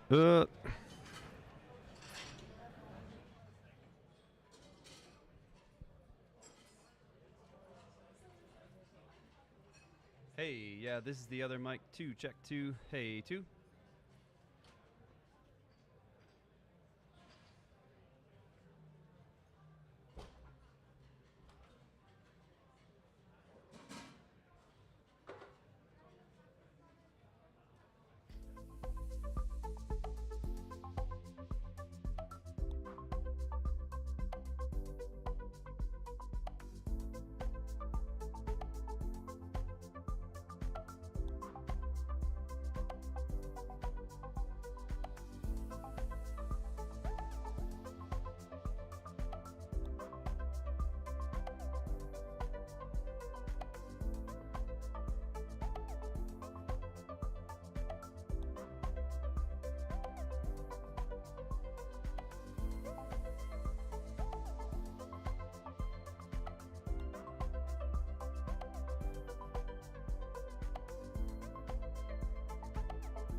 And welcome to Paul's Security Weekly. This week, the hosts discuss North Korean laptop farms, chip maker patch Tuesday, Red Mic, and our initial takeaways from Zero Trust World. All that and more on this episode of Paul's Security Weekly. Coming to you from Zero Trust World in Orlando, Florida, this is Paul's Security Weekly number 862. 862, oh my word. Being recorded on February 19th, 2025, and airing February 20th, 2025 as well. And we're also coming to you live for something new and different. I'm your host this week, Mr. Larry Pesci, and I am being joined from left to right, Mr. Lee Neely in the flesh. Yeah, good to be in the flesh with these guys. It's been a while. And we also have Miss Mandy Logan. Why, thank you. And it's fantastic to be together. And we've never recorded, actually, all of us at one table. This is new. Yes, it is. Well, I mean, some of us have, but... Well, I guess in the studio, right. In the studio, or it's been a long time since I we've never been... did. Yeah, it's been a long time since we've been at an actual conference doing this, too. And we've popped her cherry. Last but not least... Wow. This is how this is going to go. All right. Okay. Last but not least, I'm glad Mr. Jeff so Mann. corporate execs are off doing something Hey, else, right? As far as I'm concerned, this is Larry's Security Weekly this week. I mean, isn't I'm it? glad we're inside. Isn't it always? It's Yeah. really raining right now. Oh in man. Orlando. Yeah, I was over in my hotel room just a few minutes ago, and I had to run through the pouring rain, and so yeah, I'm a little wet, but You look amazingly dry. I put all on things I put on a considered. sweatshirt and a jacket and stayed reasonably dry. Cool. But the pants, not so much. Whatever. You'll You know, know. we're here. We're having fun. That's all that matters. That's why the table's there. With All a right. skirt, hopefully. Hey, before we get into it, we have one announcement. Security Weekly listeners can save $100 on their RSA Conference 2025 full conference pass. RSA Conference will take place April 28th to May. To register using our discount code, please visit securityweekly.com/RSAC25 and use the code 5U5SECWeekly. Hope to see you there. And that's the letter U, not Y-O-U, yes, but the letter U. Yep. 5U5. Yeah, it's elite speak for sus. 5U5, right? I guess. That is very true. That's yeah. I was trying to figure out what they were going for. I had no idea. Cool. At least they weren't offering 15% off the pen test curriculum. That happened to a company that I know and Lee has participated in before, and the discount code was PEN15. Guys, you might want to rethink that. Perhaps they didn't think this through. No, they didn't. Good times. All right, hey, so digging right into it, we're clearly here at Zero Trust World, and we've graciously been invited by our hosts, and been doing all sorts of fun interviews and all that type of stuff. So wanted to get everyone's sort of take on Zero Trust World. I mean, I think none of us had ever been before. So first timers for all of us. Yep. And just between that and just hearing conversation at all the different tables out there, I've heard and I'm experiencing on my own that for a vendor conference, this is much more manageable, which I agree. The size-wise is kind of like, we would remember like a DerbyCon or a ShmooCon. Yep. So much more manageable in terms of the people. It seems like most of the vendors are supporting not necessarily end clients, but a lot of MSPs, I was just having a conversation. I don't remember the name of the vendor and probably shouldn't promote it on air anyway, but they were talking about what they do in terms of IT things and basically securing all the IT things. And they're like, well, we kind of do a lot of the security stuff before security. I'm like, so you kind of do a lot of the securing of the things before security kicks in. And that's, to me, the big takeaway of that's what the focus is here. That's what the attendees seem to be, mostly IT folks that are trying to wrestle all that stuff that we always lament week in and week out that isn't getting done before you ever get to catching the bad guys and detecting things in your network. Interesting. So I'm encouraged by that there's a lot of focus, especially MSPs tend to be focused more on SMBs, not a lot of enterprise talk. It's a lot of SMP. How can we help you? We're here. We're human, which I kind of like. Yep. So thank you, ThreatLocker, for letting us be here. Personal thank you from Jeff Mann, which I don't give out easily. Now, so not only do they have sort of our vendor area and sort of mingle space and so forth for all the various vendors, and the vendors also, there's another podcaster here as well. They've got some recording space for other media folks to do their recordings with some book time, and of course we've got our space here. But they're also doing workshops. Yes. And they have a bunch of talks, and they have at least one talk track. Did anybody make it? I think there's 4 talk tracks. I've gone into some of the hacking labs, and I only got to participate in one, and that was the Rubber Ducky lab so far.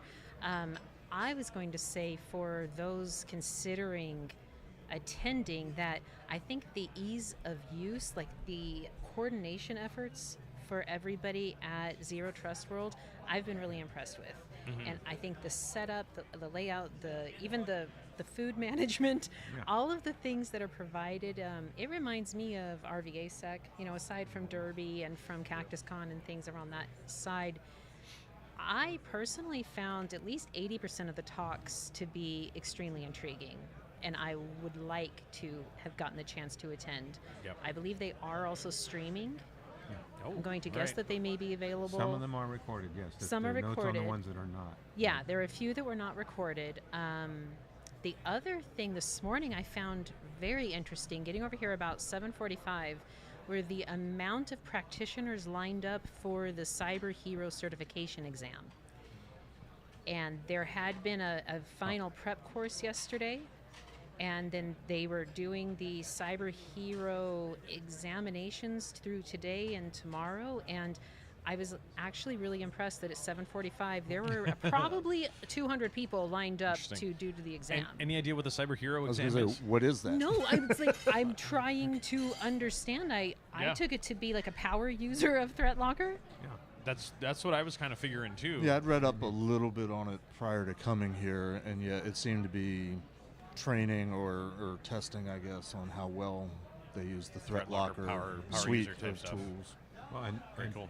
I mean, ThreatLocker's got their A team here. We visited with some of them, and yes, I think they've got the whole company here. I have no idea what the size is. I didn't want to assume that, but when we've had questions, it's like they've sent somebody over that is like the person. Yep. That has been one of the highlights of my day so far, is talking with the special projects teams and getting to talk about the technical side. Yeah, and then Mandy, you were introducing us to some of the special projects teams, and I've got to follow up because I've got some questions, because in the wireless world where I've been living for SANS a lot, we start talking about endpoint protection and where ThreatLocker kind of starts to excel.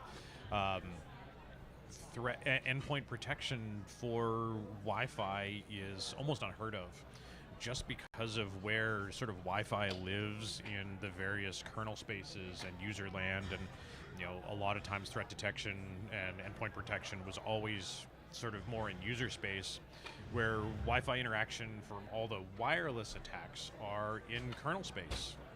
So sort of never the twain shall meet. So we've never been able to find a really good threat detection endpoint protection suite for your desktops, your laptops, that would take into consideration wireless attacks. We could do all in memory and on disk and traditional wired network, but now so much of the time we're having that delivery via Wi-Fi. Yeah. Sure, once it gets up to layer 3, IP layer, it becomes a lot easier because it's the same whether it's Ethernet or Wi-Fi, but when you start talking Wi-Fi related attacks, how do they deal with that? And how do they have an approach to that? I think it'd be a really interesting conversation. In the conversations I was having with their guys, I mean, they actually have white papers on their KB side that you can read. I mean, they're open to anybody. But on the marketing side of their webpage, they kind of short sell their offering. They actually have got a lot more there than there.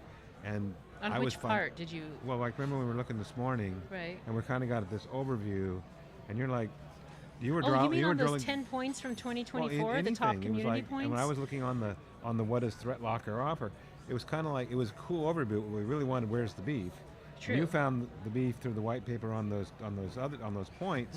Yes, and then comparing the ISO 27001 versus the Australian Essential 8, and looking at the white paper through that. What she said. Nerds. I'm surrounded by nerds. It's wonderful. Yeah. So I Jeff, was PCI. Yeah. There is no alcohol in I reach. have yet to approach anybody from ThreatLocker to ask them what they do for PCI, but I have been asking. What are you doing here? I'm slacking. I realize. Do you know who you are anymore? Well, do you get like south of Georgia and you just don't know who you are? No, it's not that. But I was asking some of the vendors, especially since they were catering to MSPs and you know, again, they're doing a lot of those IT functions that are necessarily part of PCI, and you know, presumably they're doing it on behalf of clients. I did have one interesting conversation, sort of related. And only one interesting conversation. One of the interesting conversations I had was one of the vendors. They have on their banner something about compliance. I'm like, oh, tell me about compliance. And so they started explaining to me. I said, well, don't you mean security? And he's like, well, no, it's two different things. And they were describing compliance because it's meeting some sort of regulatory standard or framework as being a higher bar than just doing security. And I found that fascinating because most of the rest of us that say that oft overwrought phrase, compliance does not equal security. Right. Compliance. Say, well, it's security, and then compliance is just the bare minimum type of thing. Yeah. But this guy was different, and I'm like, yeah, that's really interesting. Huh. That is kind of. That is neat. I'm not disagreeing with him, by the way. I think he's much more on point, because if you're not following some sort of measuring stick, which is what compliance is at the end of the day, how do you know you're doing any of the things that you need to be doing? It's a really great point, Jeff. Like, yeah, maybe we need to rethink some of that. Maybe. Or not. Now's probably when I should mention the reason I'm in Florida is I'm leaving Orlando tomorrow to head over to Miami. I was invited to be the keynote for the ISACA South Florida, their annual conference, which they call the WOW Conference. And one of the reasons why I haven't had a chance to talk PCI today is I've been feverishly putting together my slide deck. Familiar story for those that do speaking. We've all been there. Wait, this isn't 2 hours before the keynote, so what are you doing? They wanted me to send them yesterday, and I'm like, yeah, that's not going to happen. But one of the things I'm doing, my talk is called The State of Cyber, and then Cyber scratched out Information Security Today. So it's sort of a greatest hits of several other talks that I've given, starting with this past year I was going around using a slide deck from the early days of me being out in the private sector, a 1998 slide deck. Oh, wow. This is what's right and wrong about security. This is why you need to think about it as an organization. And of course, back in those days, all we were trying to do was get people to buy a firewall, because that's pretty much all there was back then. Yep. And please tell me you kept the same formatting from those decks. Oh, absolutely. Absolutely. I just copied and pasted them, and I actually used that slide deck 10 years ago at an ISSA talk, and I hid them. The content was the same, but I put it in the context, and I went through all of it, watched everybody nodding their heads, saying, yeah, this is it. And then I said, oh, by the way, this slide deck, 10 years ago, it was only, do the math, 17 years old. Now it's 27 years old. And it still pretty much stands today. That's crazy. But what's new in my talk is that I'm trying to put together some talking points of things that just irritate me and I don't think help move the ball forward. Things like compliance does not equal security. What really grinds Jeff's gears? Yeah, there's a lot. So actually, zero trust is one of the things on my list. I was going to say, How did I know that? How did you know? I'm curious on everyone's take on using denial by default instead of zero trust. Default deny. Yeah. That's a little more what we're going after. And actually, it was something we came out this morning in the conversations. With David from ThreatLocker, we did discuss that. I've made no secret. I don't like the phrase zero trust. Right. I like what people are trying to do with zero trust. I just hate the term zero trust. It doesn't work for me. But You know, and Well, that's I what he did said. go That's when he came. around. He said, "How about default deny?" And I thought, "Hey, wait, that's way better." Right. I did go around, and I didn't ask every vendor, but I just asked them on my second pass, so what is zero trust? And of course, they immediately jumped into like their product pitch. I'm like, no. Define zero trust. What is it? And I started getting a variety of answers. You're that guy. You're that guy. I am that guy. I Yes. love that. Well, you remind me of Mike Poor back in the day when Sands used to have the sort of the trade shows at night and stuff, and he would go in and take a bunch of students and would ask vendors brutal questions and see what the sales drones would come up with for stupid answers. And it was a great show.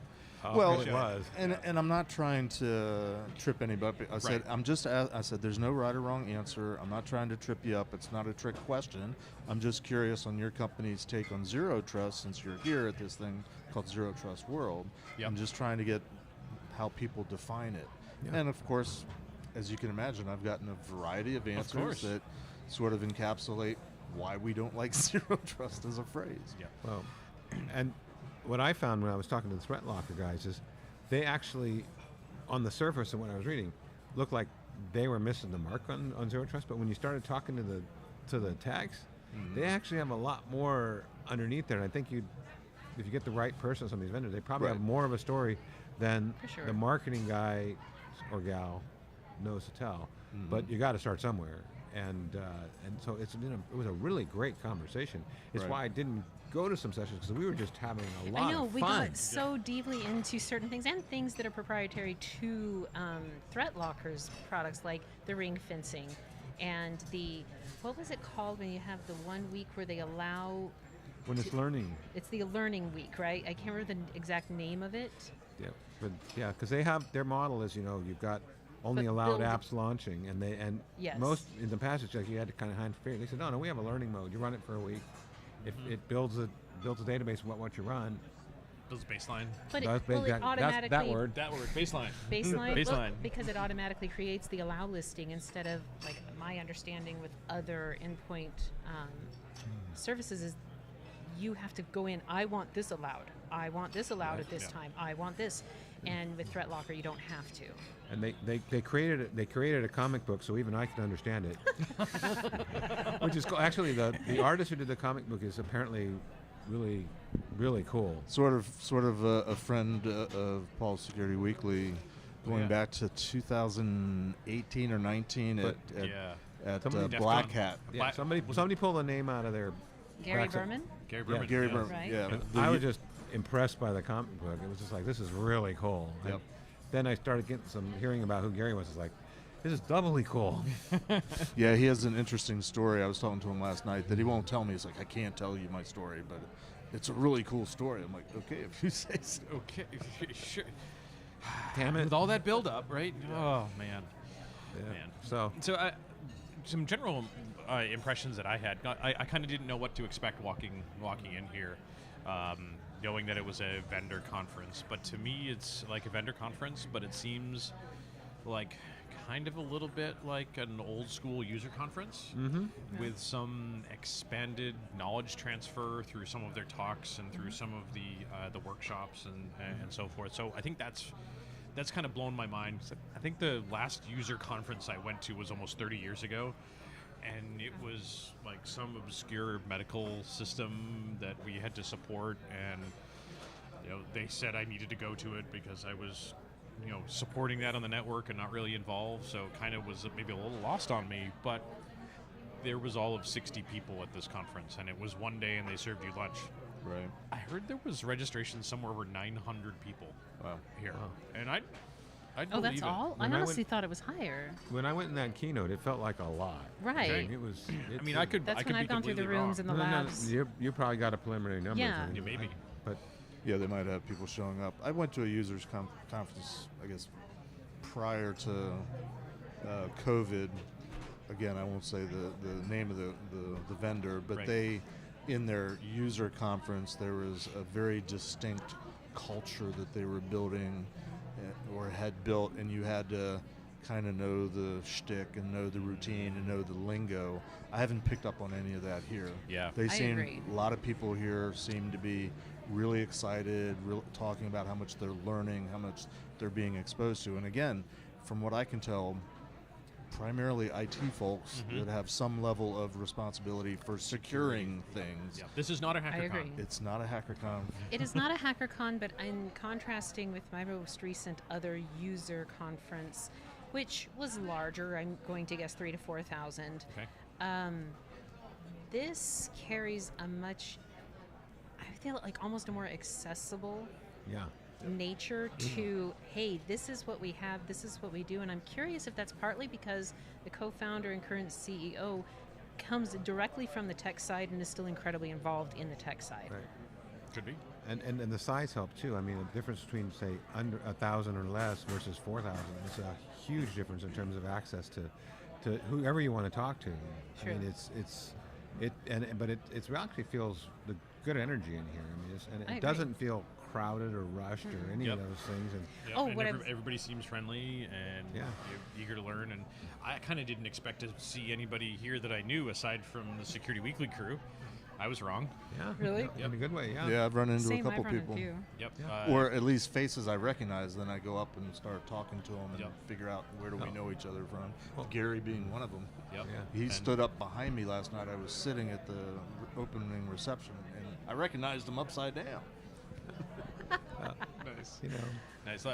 So, like, I totally didn't expect to run into G. Mark Hardy here, but I saw G. Mark yesterday coming out of the elevator and ran into him and talked to him a little bit again today. And was it Sean, and I can't remember where Sean is from, one of the industry analysts that I met at RSA.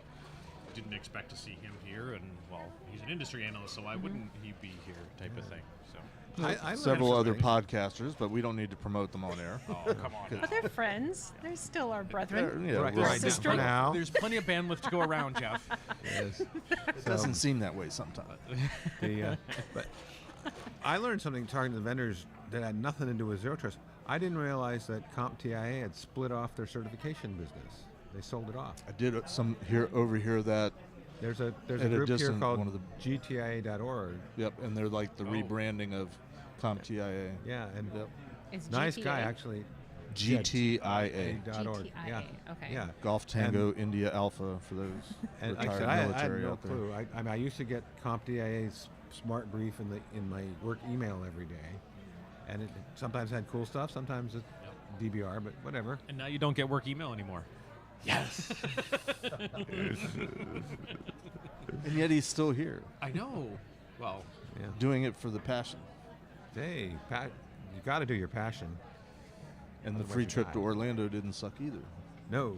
No. Well, I'm curious on your take. Do you feel that people are nicer here because we're around all the Disney properties? I don't think so. No? No, You don't think it's the influence of the Magic Kingdom? No. Okay. No, because I know there are people here that, you know. I thought I saw Tinkerbell earlier spreading a little fairy dust, though, so maybe. Really?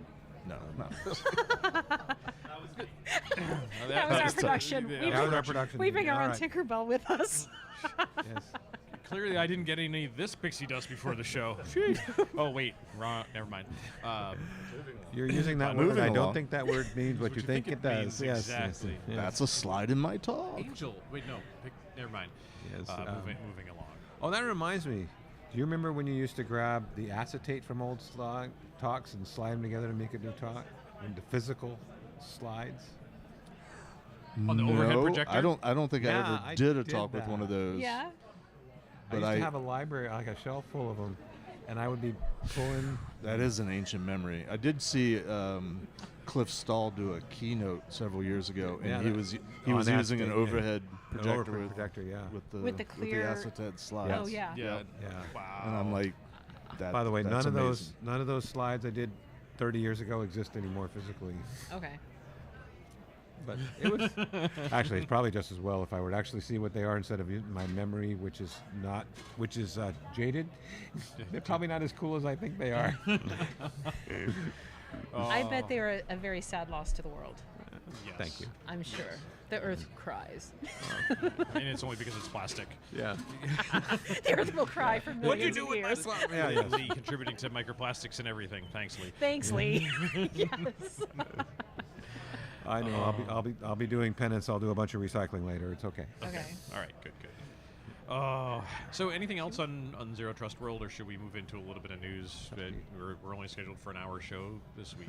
I think we've given them a good run, good talk about. I mean, I'm looking forward to. There's clearly some more of the conference to go. A full day tomorrow, and an after party that's a costume. That's right. Favorite? What was it? Marvel or DC? I forget which. It's just comic book. Superhero. No, but I saw something that said Marvel, I think. But they really? have an Iron Man costume over at the ThreatLocker. But that's largely related to Gary in the comic book, so they're doing a comic book definitely theme comic book. Cyber heroes. I saw the cyber hero. So I saw more of a superhero, and of course, being limited on time and so forth for getting a costume. Well, my costume is questionable in the superhero realm, but definitely in my opinion, a hero. Does this mean that we're a cadre? Is that word cadre? Cadre of heroes. Ooh, Cauldron? Ooh, yes, we are. Yes.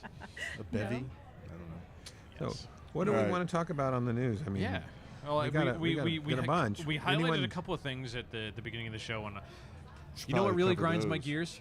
When Paul references a bunch of those at the beginning of the show and we don't cover them. We don't talk I agree. I hope you remember what you referenced, because I don't. Yep, well, right here. My hope is that written down I have it written down. North Korean laptop farms. The woman that got arrested. Yes, please. The one is that the one in Arizona? Yes. You want to same one? Was there updates? Let's talk about it. Okay. So what happened with this? The title was a woman was arrested in somewhere for running a laptop farm for North Koreans. That was my number 3. And what she's doing is she was getting stolen identities to Korean workers who then were effectively remotely working. She was funneling their paycheck, which was turned out to be about $17 million with an M, through going there. And so they do an interview, but it's not the person they interviewed. They're not in this country working, but the company sends the laptop to them. They're doing it under the guise of a temporary services. And I'm trying to think of a contemporary company that offers this, but all I can come up with is the old reference. You remember the Kelly girls that would provide you staff when you needed them? I know they're more than that, but I'm old. So like staff aug type of. Yeah, exactly. Man so that's the kind of. So it's like you're augmenting staff. Here are these folks. You don't realize, and you never see them physically, so they're not checking their identities thoroughly. They're not, they're remoting into the company laptop, which that should be. Was the concern simply that they were doing this illegally in terms of illegal workers, or were they suspected of it's a little bit of all enhancements being added to the I think laptop. It's probably. I mean, I think probably the arresting was about the illegality of the stolen identities, the misreporting of stuff to the IRS, and yes, money laundering. Money laundering was well when we covered it originally when the arrest was made, because now she's pleading guilty. But I think we covered it about a year ago, maybe more, when the arrest was originally made. Wow, okay. And thinking back on that time period, I believe it was also evidence of creating all of the fake profiles on LinkedIn, creating completely fake identities, the laundering, and somehow I think it had Ukraine ties. Oof. That part of the laundering and the millions of dollars in pay that was working. I don't remember all of it, but I thought it was. That's ringing a bell. Yeah. Right. Yeah. And what struck me is this is just a few weeks ago, I saw a presentation from Entrust, and this is not turning this into a product, about what they're doing in terms of identity validation and the available. You're not only doing aliveness checks, but like when they do a driver's license as identity, there are 40,000 checks done on that before you get to connect to the bureau that issues it and see if it's legit or whether it's passport. So there's a whole bunch of crap you can do to make sure that's really Jeff trying to be Jeff. But it's all really new, and I'm not sure we're doing it yet. So I'm like going. Wait, where were you getting that from? Well, this person. Your dream? No, no. Where was it coming from? Oh, no wonder. No. So what happened is for my love you too, Mandy. for my ISSA Boise chapter, we had a speaker last month that was from Entrust to talk about their identity management stuff. And what he talked about is where they are in terms of the state of identity verification. And I know this is not just them. It's just like, if you haven't looked at what's possible, you should, because it's like the bar's gone like way up. And I'm thinking you need shit like that to really make sure it's who they're supposed to be, whether it's for hiring or just issuing in a credential. Which is interesting to tie it back briefly to zero trust, because one of the definitions was don't trust any of the data that you're accessing, and one vendor was talking about how they help to use old-fashioned words, authenticate and authorize individuals to have access to data, objects, technology, and so on and so forth. But the data elements that we grew up on, Lee, name, address, phone number, bank account, credit card number, they pale in comparison to the type of data now that's available that is being captured all the time. I'm sure Entrust knows more about me than I do, and how to verify me. Or they've got connections to agencies that do. As well as many other agencies and organizations and companies. I recently went through the experience for, in order to go to the UK now, you have to get a UK visa. Yep, even if you're only transitioning. Only transitioning. Oh, really? So we went through that, and they have a mobile app for that. And you upload your passport. It does a face scan for aliveness, and then you take a picture, and it's comparing all these things with other data it's able to access. I had to take the picture like 5 times before I passed. I finally had my wife take the. Did you have to make different expressions? They didn't like my middle finger. I don't understand. Well, I just wonder, are they looking for you to smile, and teeth are a part of the things that they're capturing? Well, sometimes they require that you do a specific pose so they know that it is it was, second. It's supposed to be like from here up kind of So you were voguing. Yeah, with nothing behind you and all this stuff. Finally, I just had Shelley take the picture. And when it came her turn, we skipped the selfie and went straight to take the picture, and that she passed the first time.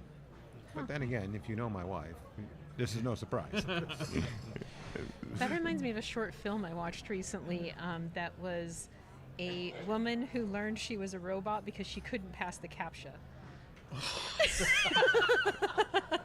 It was a really good short film. We should go to another story. and here we are having robots actually pass CAPTCHAs, right? Because they take the pencil and they click the button, right?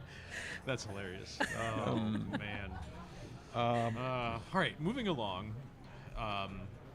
In any case, I think this one was kind of fascinating, and that was some of my questions. Was around some of the checks, like how are they validating these people, and how are they getting them to work, and like this woman has like 17 jobs. Well, and in fact, it failed to validate. It only worked in the private sector. In the public sector, the government checks said. Yep. They had each tried like 3 different times with different agencies, it says, and weren't able to get through. Yep. And I think that's what did them in. But it did say the North Koreans were able to gain employment at several Fortune 500 companies, including a top 5 major television network, a Silicon Valley technology company, an aerospace and defense company, an American car manufacturer, a luxury retail store, and a U.S. Hallmark media and entertainment company. When you put it that way, now I'm remembering that story. Right? Yeah, all of those places where it would be very interesting to have North Koreans infiltrate. Yes. Plus, they earned like $17 million. Some are being paid individually $300,000 for. Yep. Damn, I'm in the wrong business. And putting all that money into North Korea, where there's embargoes and all that type of stuff. So that's. Yeah. So one of the other stories we mentioned at the lead-in here was the chipmaker Patch Tuesday. Lee, this is another story of yours because you did all the work this week. Aren't they all Lee's stories? He's not just I have 2 of Larry's in there. Two of them in there. One of them is kind of fun, and the other one was not. So the Intel, AMD, and NVIDIA each released security advisories on the 11th. That's last Tuesday. Several critical flaws, some in the baseband management controllers, BMCs. Yep. And AMD had like 11 advisories. There's a few CVEs out there, and from NVIDIA. And the reason I picked this story for us is because we've spent so much time talking about firmware updates and keeping that. I mean, I was more interested in, okay, we could drill down on these vulnerabilities. Many folks have a rigor systems. If you don't, it's like you could. You don't. So yeah. This is like, how is? I like it that she's. So back to normal and Paul brings this show up. We can go, sorry, we covered it last week. Next. Yep. Like, moving right no along. firmware. We'll just go quiet. No firmware. Yeah, no. Either that or tune in next week, and Paul will do his thing to this, in this fact, topic. I will highly suggest that we do carry this one over for next week, so Paul can comment too, because it's definitely right in his wheelhouse. I know he's been working on some BMC stuff. Yeah. And this is right totally in his wheelhouse as well. So expect this one to come up again next week. As proxy for Paul, I'm just going to say ESP32. And UEFI. There we go. Because I was going to say UEFI is in the article somewhere. because Paul. And come PCI, right, Jeff? Right? Oh, yeah, PCI. Them all out there.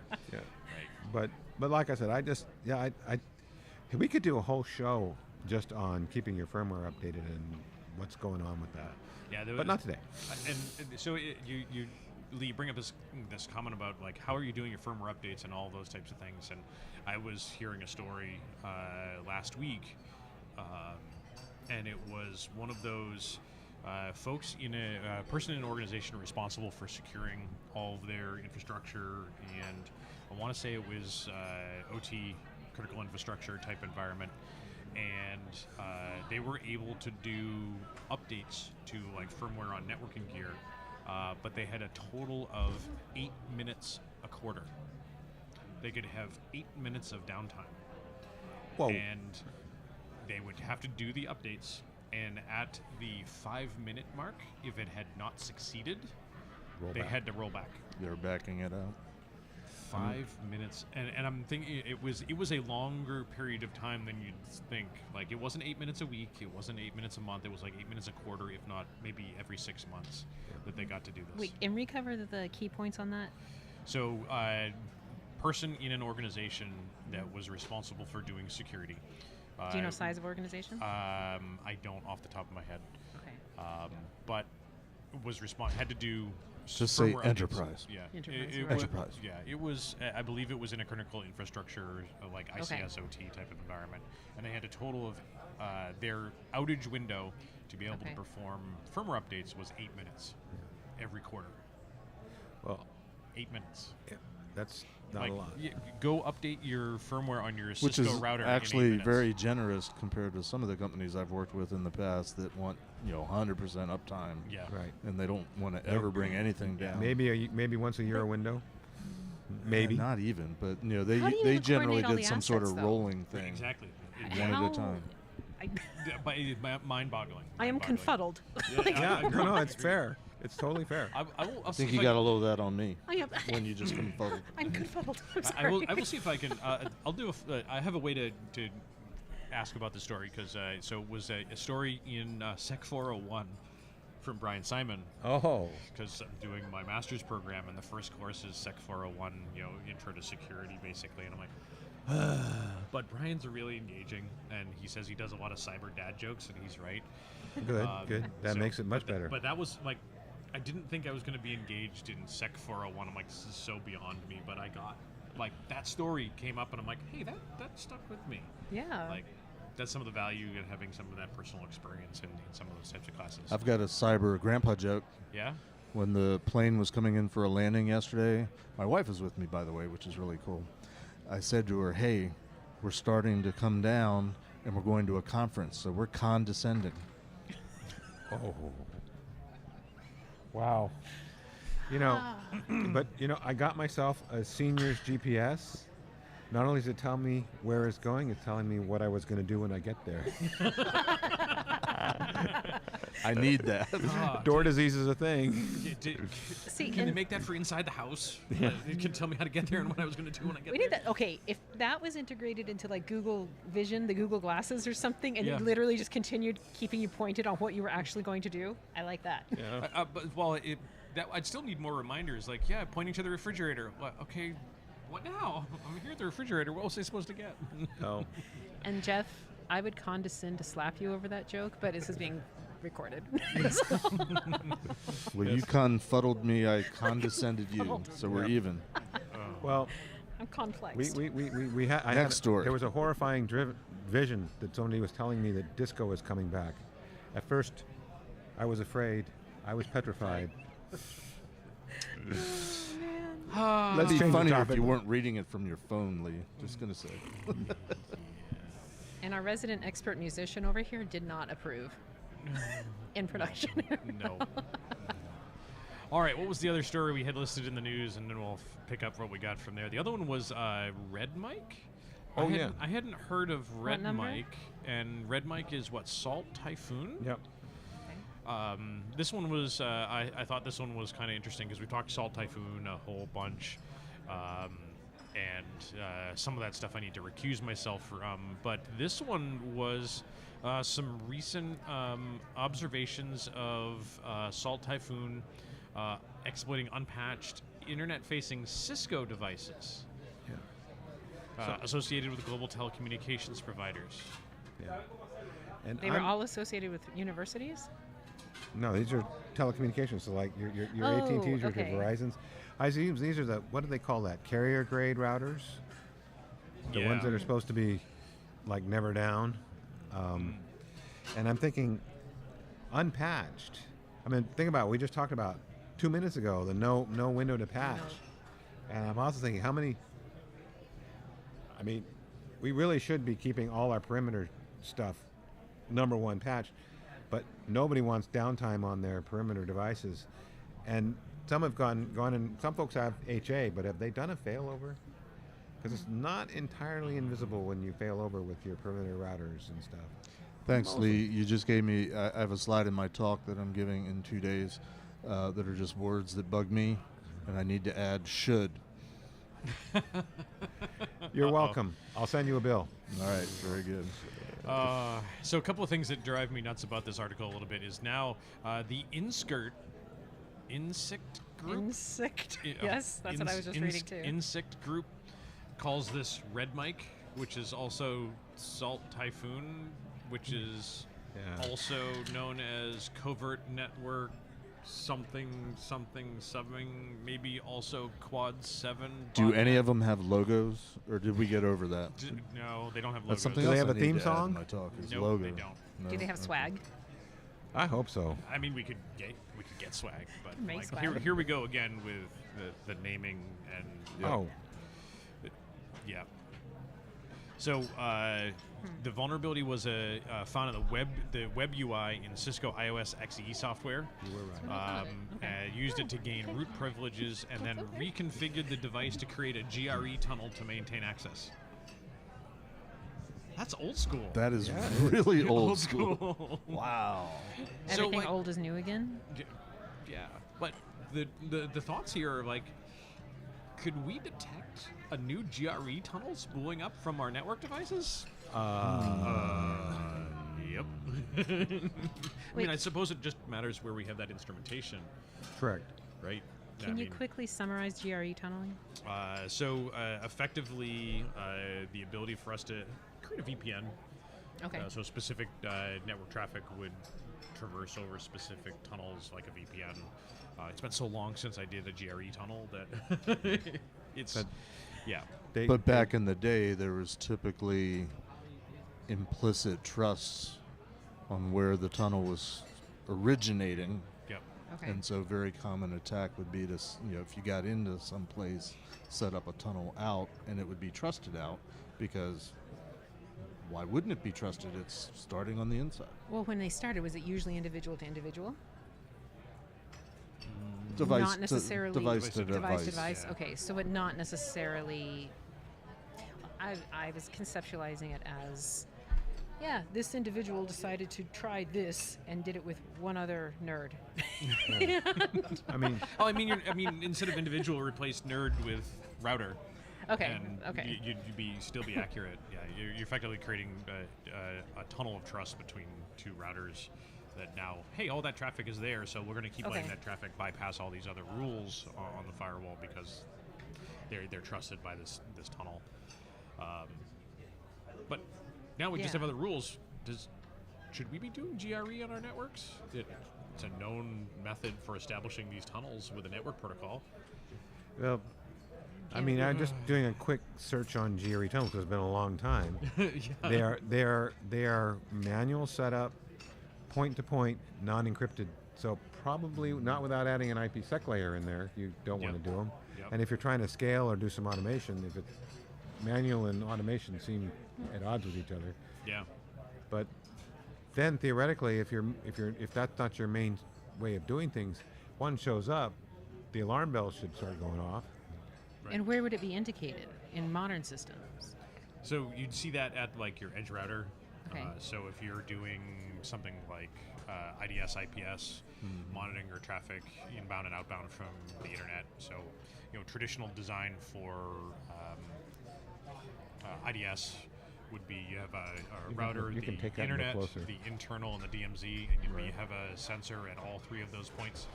So you could correlate, hey, new traffic coming in and or out from that router.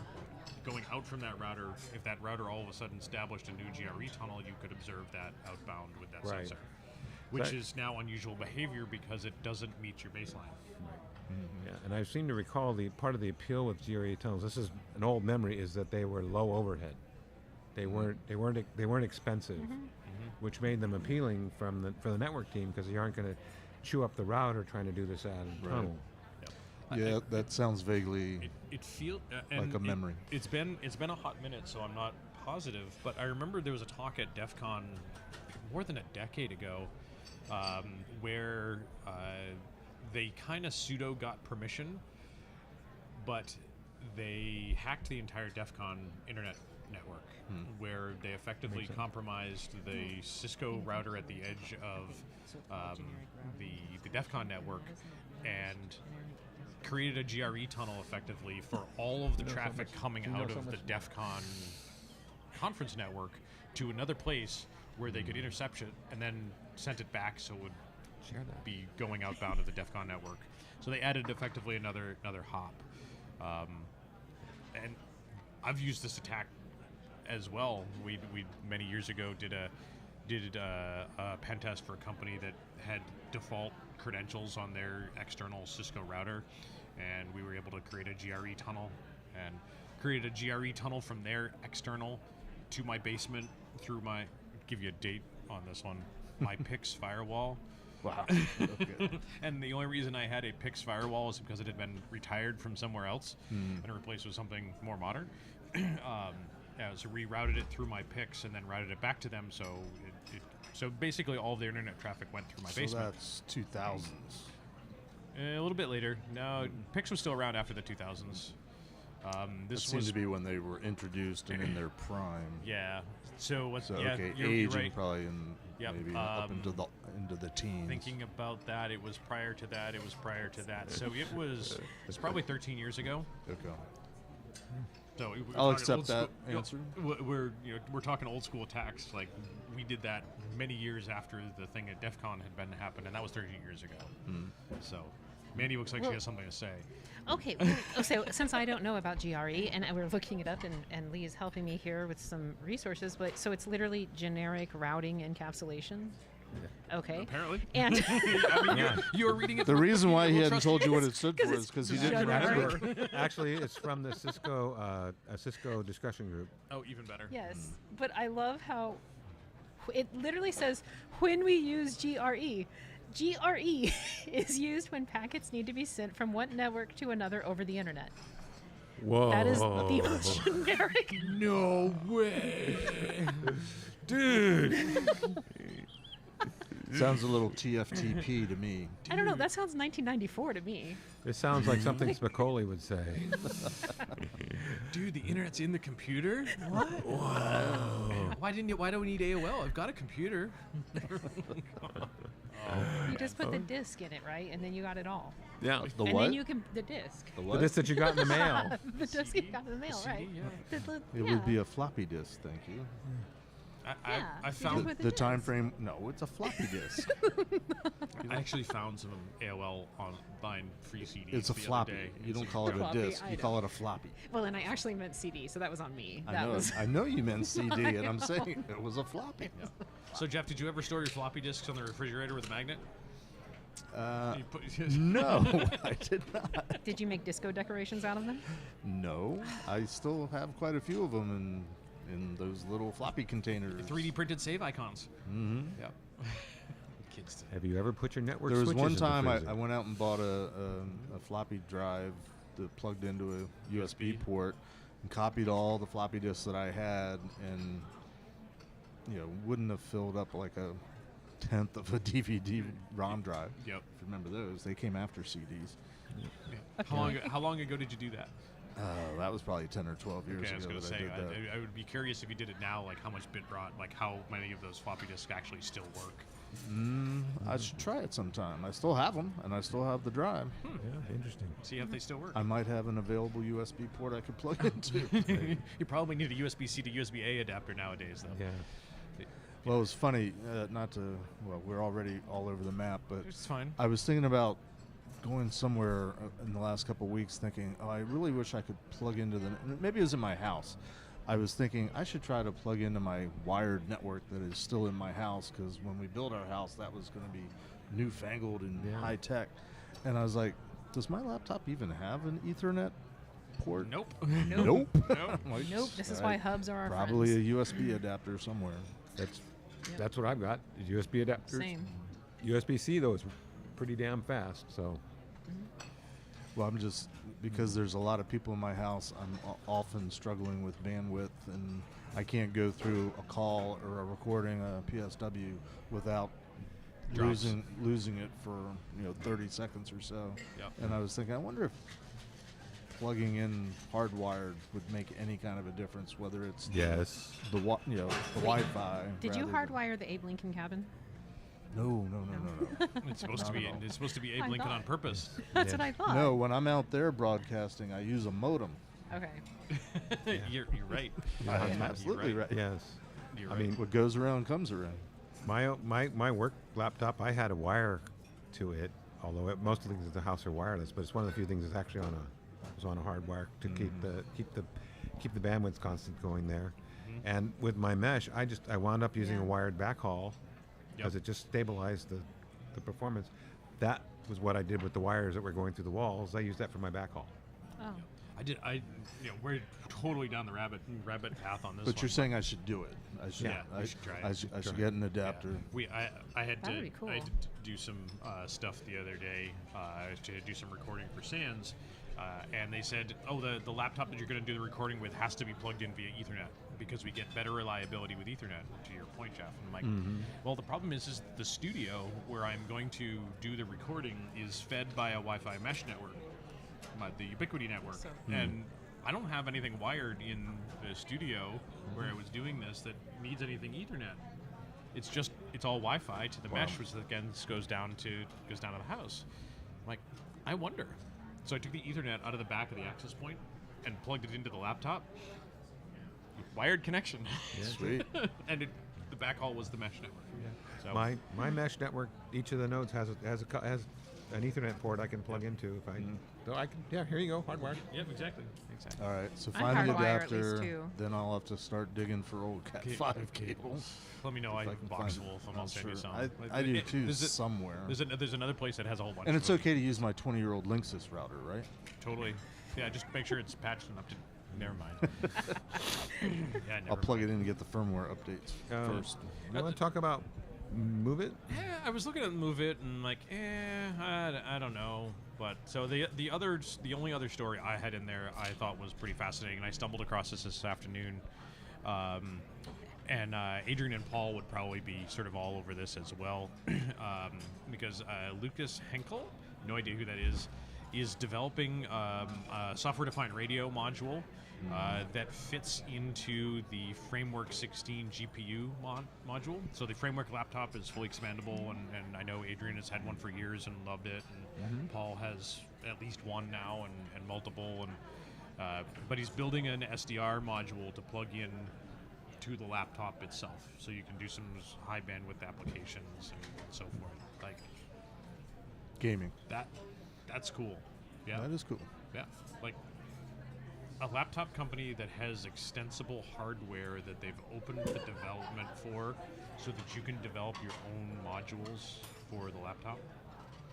Not my area of expertise, Me but either. would that But obviate the need for the NVIDIA card that's in high demand and now suffering Well, I mean, tariffs so this and one, unavailable? this one's software-defined radio, so wouldn't Different. change. Different applications. So you're doing radio as opposed to graphics. Gotcha. But my understanding is that the port that is being used would be for what they would normally use for the GPU expansion.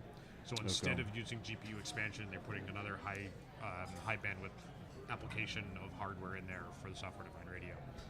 So, do any of you have familiarity with Blender for the renderings? No. Well, I'm looking at the comments here, and what are you using for your renderings? Blender. Yeah. And he said Blender, and I like user Michael Matias said those renderings are so good they make me want to lick the screen. Wow. Nice. So I am. I Begs mean, the question of what's on the screen. I have heard of Blender. I have not used Blender, but 3D modeling software effectively, but really high resolution. Okay. So it sounds like there's cocktails being shaken behind us, and I'm jealous. It's making me thirsty. I'm jealous now. Yeah, exactly. They're eating out dinner in a food line, so there's probably a bar set up somewhere out there. Yeah, maybe. So do we have any other stories that we want to catch in the last 2 minutes here? I don't. Yeah. I'm flying blind here today. Lee? If not, I can ask a question from the blog post. Do it. Okay. Now let me get back to this. So, this is from a blog post on ThreatLocker, and it was the top 10 ThreatLocker policies for 2025. Yeah. These were from the community that ranked, so the users that ranked what were the top policies. There's two in particular that I would like more information if you know of. If only how we this were is someplace handled. where we could ask questions about this.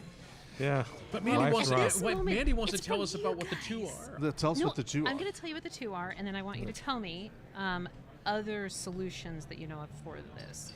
So one is that with ThreatLocker, it monitors the Windows event log to determine if a computer has been rebooted from msconfig. Okay. Right. Yep. So I mean, you could definitely do any sort of other event logging stuff. I know Windows event logs can be sent remotely for aggregation to do that stuff. What other security tools I would think about to do some of that? I'm drawing a blank. Okay. So, and we did earlier too. Like I don't have breadth of there's other stuff experience out you do. So and wasn't the whole one of the things when you're booting from msconfig? It's like you're not only triggering reboot, but typically it's a reboot where the local device protection is being disabled. well, it goes to safe mode, doesn't it? Safe mode. Excuse me, safe Right. mode. That's it. That's what the two words I was missing. So it's kind of important to you haven't detect done that. it in a while. Right. Yep. So yeah. No kidding. Right in, and we'll ask some other folks too. So what was the other one, Mandy? The other one is it monitors the Windows event log and alerts if the computer is restarted using the system settings.exe. Probably similar types of fashion. I mean, it's a reboot. There's something in the event log and triggering that there was a reboot, and by what tools? And I'm thinking, if you're changing a system settings, it requires a reboot to activate it, and you didn't do the suppress reboot option, would kind of be a red flag. Because once again, you're changing probably a security setting. It's probably that threshold. Hey, why did my computer just reboot? I mean, that's it. That's the user though, and the users are really bad at reporting stuff like that. Seems to happen to me on a Wednesday. Yeah. Well, where the laptop just spontaneously reboots while we're recording. Right after Patch Tuesday. Yep. That's a PEBCAC. Oh, okay. Sorry. So yeah, Mandy, great questions. I mean, what can you use aside from ThreatLocker to do those types of things? I know there's a whole bunch of event log monitoring stuff out there. I am drawing on a blank on any specific product or open source type of thing at the moment. Well, when I talked to the special projects guys, I asked them the same thing, and they're like, we actually don't know of anybody else that does it. Oh. And this is kind of a cool I'd be asking differentiator. some of the fringe Yeah. vendors out there that are, tailoring to MSPs and trying to help True. them. I forget who they are, but they're like straight out there. There's one company there I That way. talked to. I saw MSP on the sign, so Yeah. it should be.